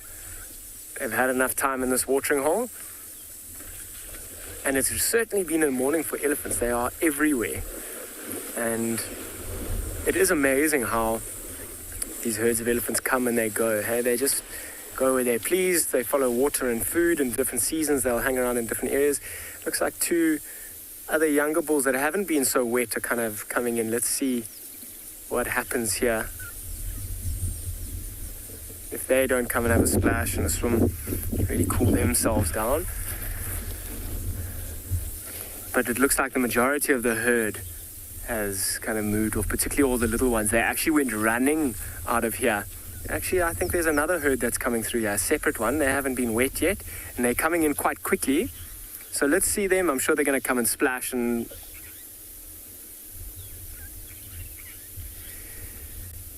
Busani is elephant skin. Does it react to snake bites? Let's stick with that. And I mean, if a snake did manage to bite an elephant, like maybe a black mamba or anything, they've got incredibly strong venom. But I mean, an elephant's got such thick skin. There's the chance of the snake's fangs actually getting through that layer and actually into the elephant itself is very low. So no, they're not too worried about snakes. Have a look at these ones coming around and have a little roll around. So it's kind of come to the more muddy spot. I mean, this isn't really drinking water at all, particularly after that first herd of about 40 came through here. There's not much water in it as well. They would have kind of disturbed it all, make it very muddy and sandy, and that's not so nice to drink. However, look at them. They're splashing themselves, putting that mud all over themselves, caking themselves, and ensuring that that cooler layer stays on them. Look at the little one, hey? Going in exactly the same place as that female. I'm sure that's its mother right next to it. Let's see if that little one, doesn't go into the watering hole. I've put its head in there, cool down. That one's got quite a good use of its trunk though. See how it's able to actually pick up some water. It might be just under 2 years old. Hammond, have I ever seen an adult elephant rolling around in the mud? I have indeed. And we might actually even see it here. I'm wondering if one of these bigger cows or the older females might not roll around. I mean, that's the only way that they're really going to cover themselves in mud is by rolling around. And I mean, the mud and the water is nowhere near as hard and uncomfortable as the ground. So it's actually quite soft. And even a fully grown male will be able to roll around in this mud without even hurting himself. I mean, if a big male were to lie down on the harder ground, because of his size and his weight, he may actually even do some damage to his ribs. But in the mud where it's much softer and can actually take his body weights comfortably, he will also roll around. And even the bigger and older elephants will they'll use this as a time to enjoy themselves. Sometimes you think older elephants are only grumpy, but you'll see even them having a great time in these watering holes.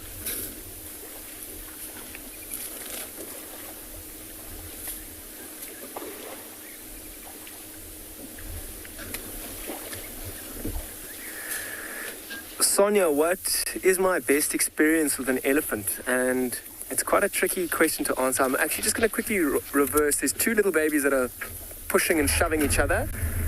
I'll get back to your question, what is my favorite experience with an elephant? And it's a tricky question to answer. Simply, you almost have to have categories.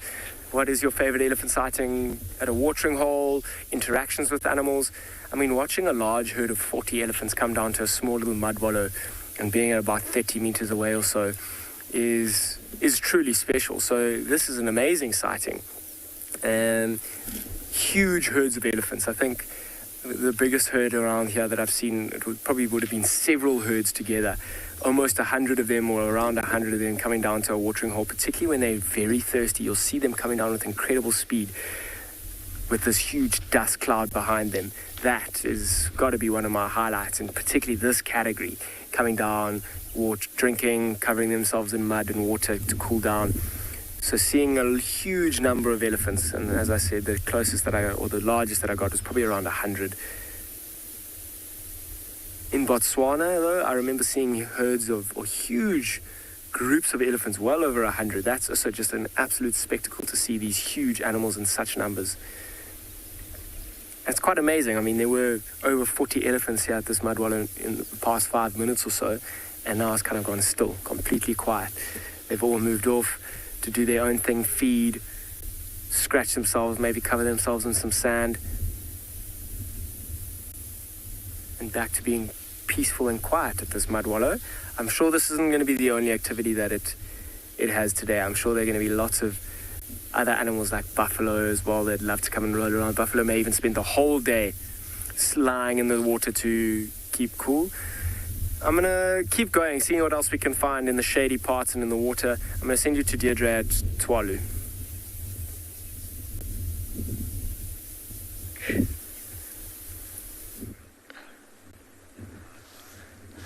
So we've just come across this beautiful flower. It's absolutely stunning. It almost looks a little bit orchid-like, but it is known as... There's two names for it. One is called bowstring hemp, which probably doesn't make too much sense. And then a lot of other people also know it as mother-in-law's tongue. So you're seeing the flower part here, and then at the back, all these little sharp green points sticking out of the ground are actually the leaves. It's got a very, very light smell. It's not a very potent smell at this stage, but I know sometimes at night you actually smell them quite a lot. And that means that they're relying on nocturnal insects like moths to find them by their smell in order to go in there, look for a little bit of a nectar meal. And you can actually see, I'm going to pull one little flower tube out, and you can see a relatively long tube, or in order for a moth's proboscis, that sort of feeding tube, to fit in there. So very often something with a tube that long is going to have a specific moth, most likely a hawk moth, that will come along to look for that nectar meal. And in that process, the anther will drop the little pollen on the back of the moth there. So we said an unusual name for this is a bowstring hemp. What I did a little bit earlier was I broke off a leaf and I mashed it nice and properly there. It was actually sopping wet about 5 minutes ago, and just with this nice breeze, it has already dried. But you can see how fibrous it is and relatively strong. Very, very difficult for me to break it. But many years back, the local people that were in this area, the San Bushmen, they would then use this for a bowstring for their bow and arrows. So they'd take it, they'd strip it, and then take a couple of fibers. They start twisting, and they'll mold them and twist them into each other until they've got a string that is long enough that they can attach to the two ends of the arc that they make the bow with. And then typically take, in these areas, a raisin bush, which typically has nice long straight stems. They'd peel that outer layer of bark off, and it would be relatively pliable if it's still living. And then they'd bend that, they'd pull the bow taut and allow that to dry. And then with their arrow shafts, also generally made out of the raisin bush, and a little sharp, either a stone or some kind of a tool on the end for the arrow. They would then often find under one of the trees, I'll see if I can find you one day one of those, a little beetle grub that they would then use. That beetle grub, they would rub it on and it would be poisonous, and that would be the poison that would go into the animal and affect the animal. But just look how strong that is. Oh, I can almost break it, but that's because it's still wet. It hasn't been dried, but the whole plant together, you really, really do struggle to pull it apart.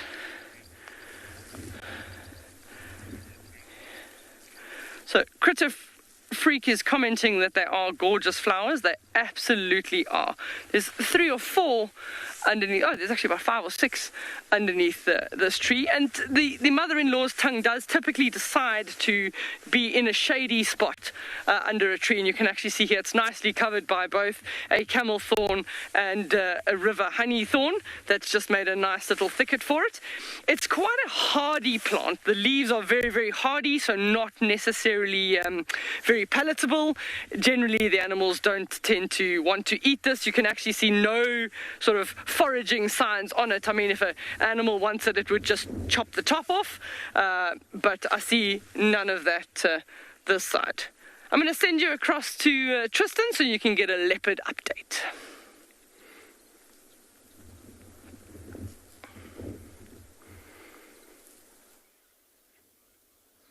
Well, we're still sitting here with our little boy. He's been fast asleep, and all of a sudden has just woken up. I think he heard that you guys were coming, and so he's decided to kind of watch and wake up a little bit. But he's really been having, I think, the best nap. He was kind of out cold with us. Unfortunately for us, though, we've had very little shade at all, so we've been absolutely blasted by sun for the last 45 minutes while he slept, which has been delightful. These are the things that you've got to go through sometimes in order to get the kind of sightings that you want. It's just about putting in a bit of time, I suppose, and as much as it's hot, it's nice just to sit with him, and nice to see that he's that we've got to spend so much time of late. I know he hasn't really done anything this morning, and it doesn't really make a whole lot of sense to a lot of people to sit in 40-degree heat and watch a leopard sleep. But I've had so little time with him in the past that it's just been really nice to kind of spend a quiet morning with him in many respects. Hopefully he'll be a little bit more active at some point during the course of the day, or even this afternoon. I'm hoping that because of how hot it is, he's not going to move very far. But even if he does walk 10 meters in this bush, it's going to be really tricky to find him again. It's not an easy place to look for cats, but we'll try and come out straight away and see if we can pick him up, because there's always potential for his mom to come back this afternoon, or for him to move a little bit, to get up to something. Young male leopards typically have a little bit of personality and are playful, particularly if they sleep for a long period of time. So who knows, maybe we'll get lucky this afternoon with him being more active than he has been this morning, that's for sure. Greg, I'm not sure what would give you that idea, but yes, they are my favorite animal. There's so many things about them that make them a firm favorite. And this particular job, that in terms of doing this, drives for Wild Earth, has enabled that passion to grow exponentially by allowing time with these cats, much more than you would get when you're with guests. So, leopards were always a passion when I was a guide driving guests, but you got to balance that out with everything else that people have come to see, and your time frame spent with the cat is that much shorter. But with this job, it allows us to spend hours and hours and hours and hours with these cats, and from there it's kind of learnt a lot about them, and I'll always be thankful for the time that I've managed to have over the course of the last 4 years, being able to spend sometimes 7-8 hours a day with a leopard is a pretty special thing. So they are by far my favorites. I mean, I know a lot of the time they maybe not as active as something like wild dogs, or they don't kind of come out as much, but I think there's the thrill of trying to find them, knowing that they can be one of the hardest to find at times. Other days they're very easy, like this morning with Tlalamba, where she just walks out onto the road in front of you. These things happen, and we get lucky with that kind of stuff. But it's the couple of the fact that they habituated in this area, that we get to spend long periods with them. We started to notice behaviors that are not quite what's written in books. Seeing the development of females into adulthood, like Tlalamba, where she's going to have her first cubs, seeing, cubs with Kachava for the first time, you're seeing Tundi's cubs, all these kinds of things have been hugely interesting, and there's gained a lot of insight into leopards' lives by being allowed to spend so much more time with them than an average safari guide would.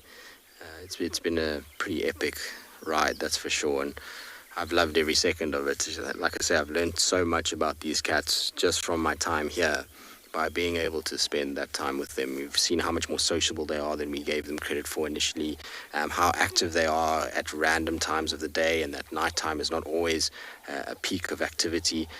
Often people think with leopards that they're just busy at night and constant, but when we were doing a lot of our nighttime work, we found that they do a lot of this during the middle portions of the night.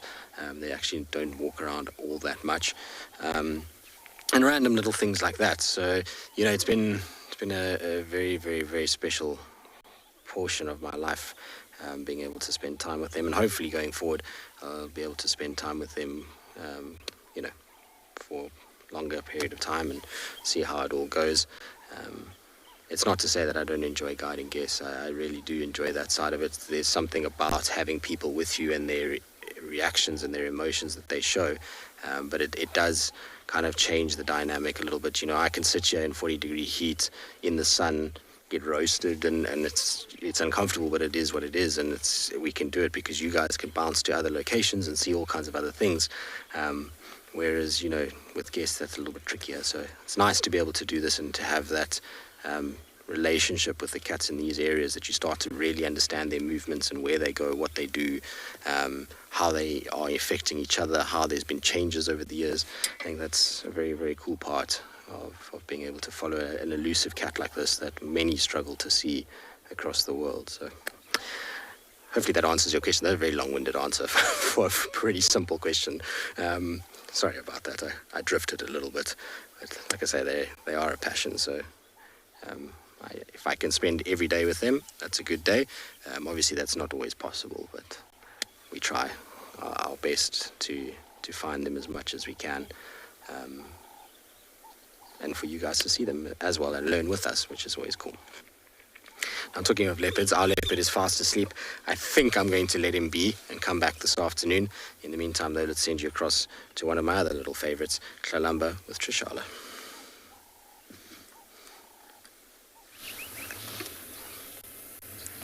I've just seen Tlalamba pounce at a tiny little sparrow, which was very amusing.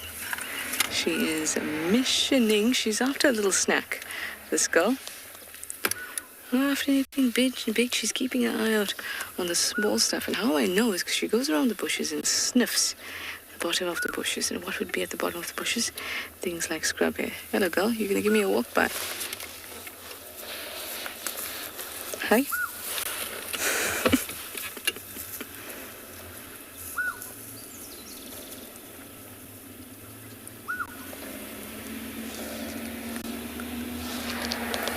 Missioning. She's actually going to come out on the opposite road now, it seems. Let's see if we'll get a gap through here.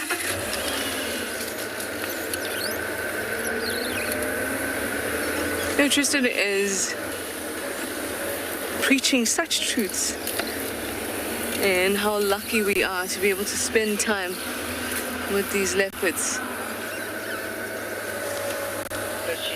I'm not going to be able to get through here, so my best bet is to go around.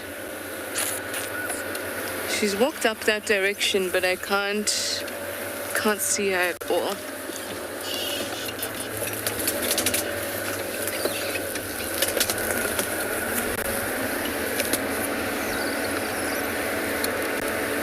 She walks straight up this path in front of me. That one.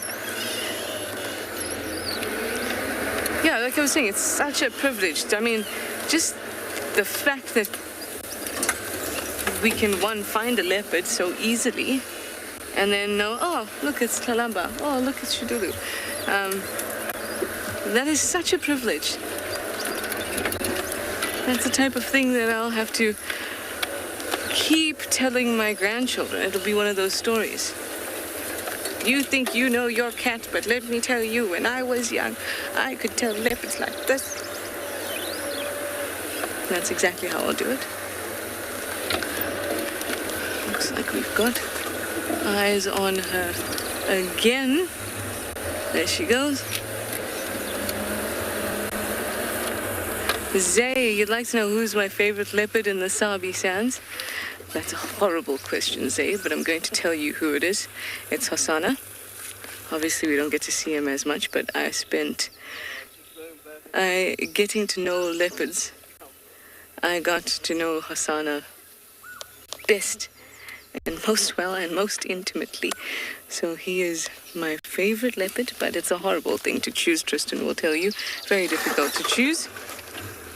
Tlalamba, I must say, is second.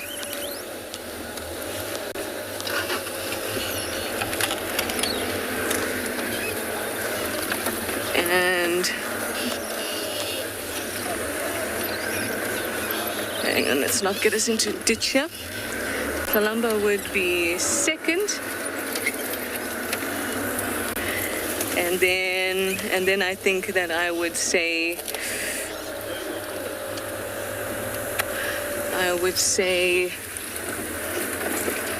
you love it when people all want to be your presenter too. After Tlalamba, I really like Shidulu. But guys, these are very loose favorites that I'm choosing here because it's very difficult to choose favorites ever when it comes to leopards.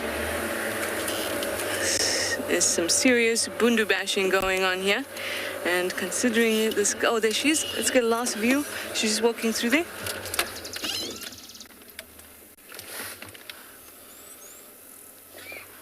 Oh, it seems like we have lost her. Well, I'm going to sit here for a little bit longer and hopefully she'll pop out.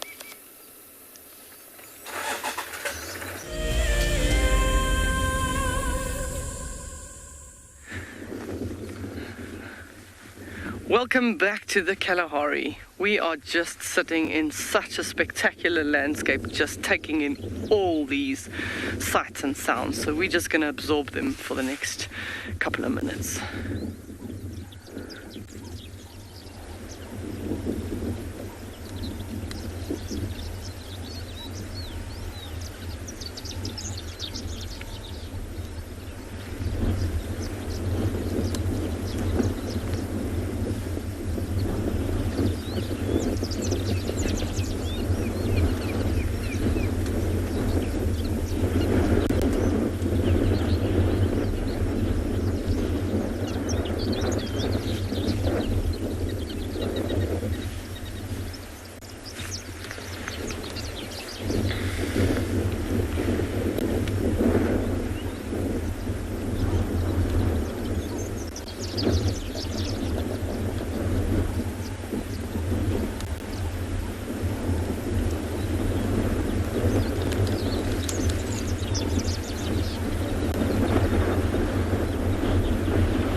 Isn't that just the most spectacular view? What a beautiful morning. A little bit windy, but it's been a fantastic morning.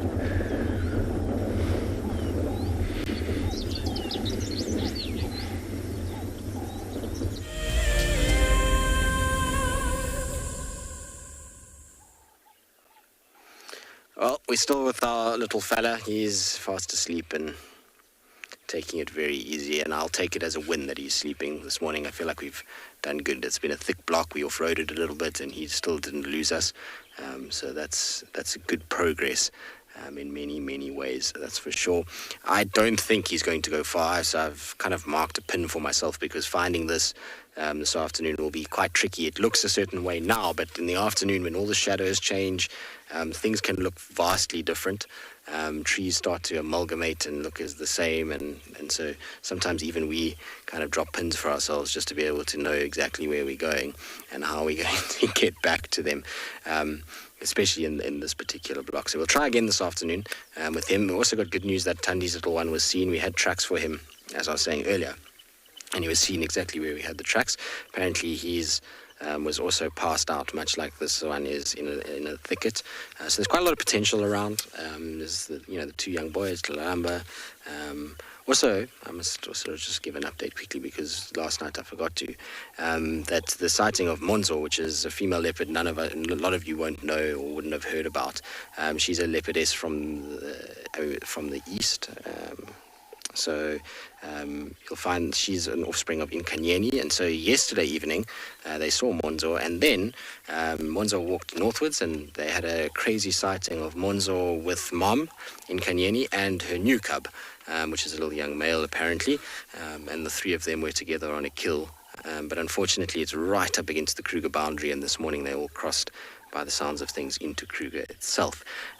But really cool to hear that all three of them are still around. Monzo is another one that hadn't been seen for a little bit, so good to hear that Monzo's kind of in the area too. It's very healthy leopard dynamic at the moment within the northern Sabi Sands. There's a huge supply of females and males.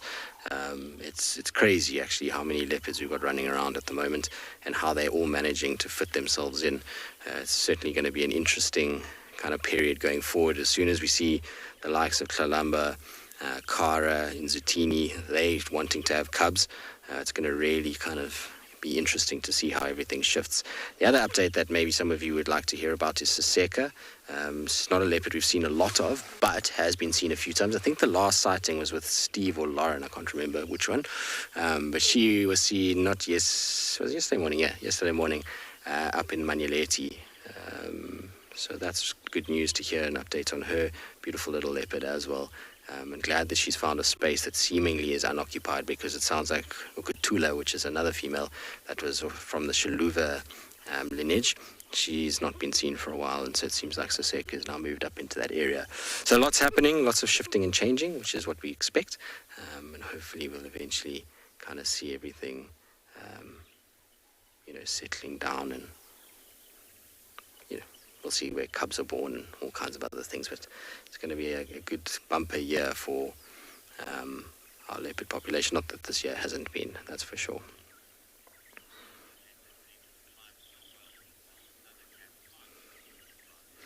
Bronson, that's not necessarily true. So other cats can climb fairly well. I mean, lions climb just as well as a leopard does. It's not so much the climbing, it's the descending that is always the issue. Cheetah also able to climb. I've seen cheetah in the Masai Mara up trees that, are dead straight and tall, and they're up on the top there looking out. So they're all able to climb pretty well. It's coming down that they all struggle with. And in the case of lions, it's because of the weight factor. Lions are so much heavier that they really, really struggle with the kind of getting the grip and the balance of everything. The tail of a lion is not quite the same as that of a leopard. And so you find when lions come down, they typically end up in a heap at the bottom. Cheetah as well, probably due to the fact that their claw structures and foot structures are slightly different, and that controlling of the descent is almost impossible. Their claws are not nearly as sharp as what a leopard's is, and I don't think they dig into the bark nearly as well, and so they end up sliding rather than actually controlling that descent coming down. But it's a fallacy that big cats can't climb. Like I say, you put a leopard in a tree with a kill and go and watch a pride of lions, you'll see even big adult male lions climbing trees. And sometimes if you go to parks like Lake Manyara, Queen Elizabeth in Uganda, even the Masai Mara Serengeti ecosystem, you'll often find fully grown male lions sitting in the tops of big tall trees. So it's not a thing that they can't do. It's just that they prefer not to. And so leopards have evolved and adapted to be able to use that as a niche for themselves to try and keep their food and things like that. But they do lose out sometimes to lions particularly. And if you look at jaguars and pumas or mountain lions, they also can climb. So lots happens with these things. All right, we're going to send you off to Trish. It sounds like she's bumbling about.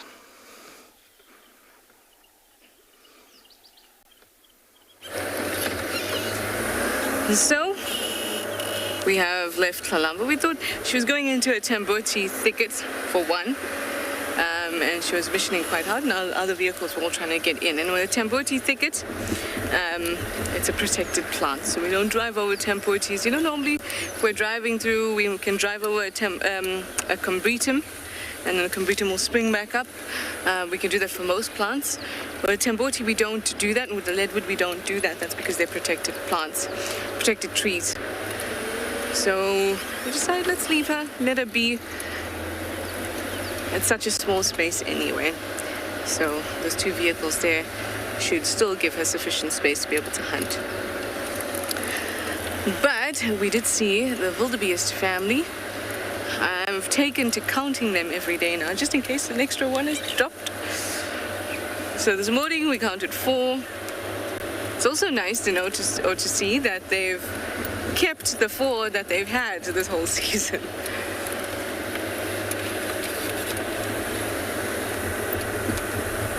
So let's have a look at these wildies.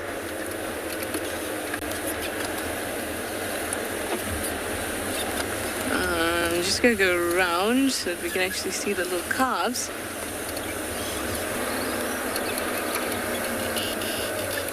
Okay, I still see 2 on that end, and I know that there's 2 on the other side. When we drove in, I could see them.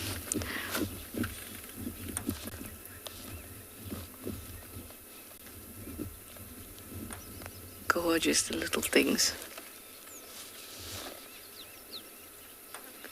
They are just too cute. It's good to see that when they were suckling, everybody knows exactly where to go now. When we first saw the newborn ones, they weren't sure where to go, and they kept going to the front legs, which was just too cute. Too cute. Yes, I see you. I see you, sir.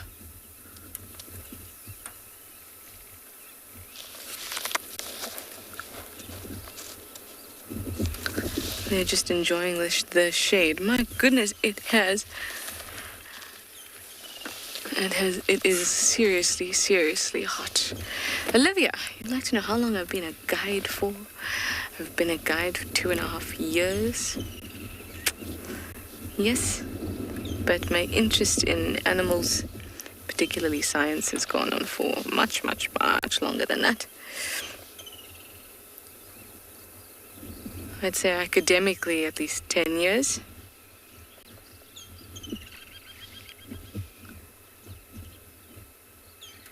It makes me feel old when I said it like that.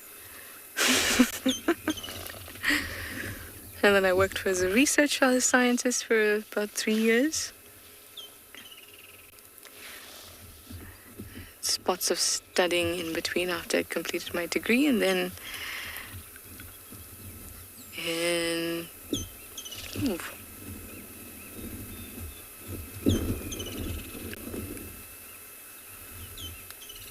then I started here. All my years are all coalescing into one big wild earth year. It's been a magnificent experience, something I could never ever have anywhere else. And I think the most precious thing about it is the time we get to spend with the animals, and the time we get to spend together with the animals, because now you know me. You don't just know me and what I know about this animal, you know things about my personality, and it's a kind of a little bubble of our own where we know so much about these animals and about each other. I think it's really precious, and it's been a magnificent experience. Like I said, my grandchildren are going to hear about 100 times. When they say it was hot, I'll be like, let me tell you what hot is. Magnificent. What a glorious drive. So much variety. Just a wonderful day out here in Africa. So thanks, guys, for your questions and your comments. We'll see you this afternoon.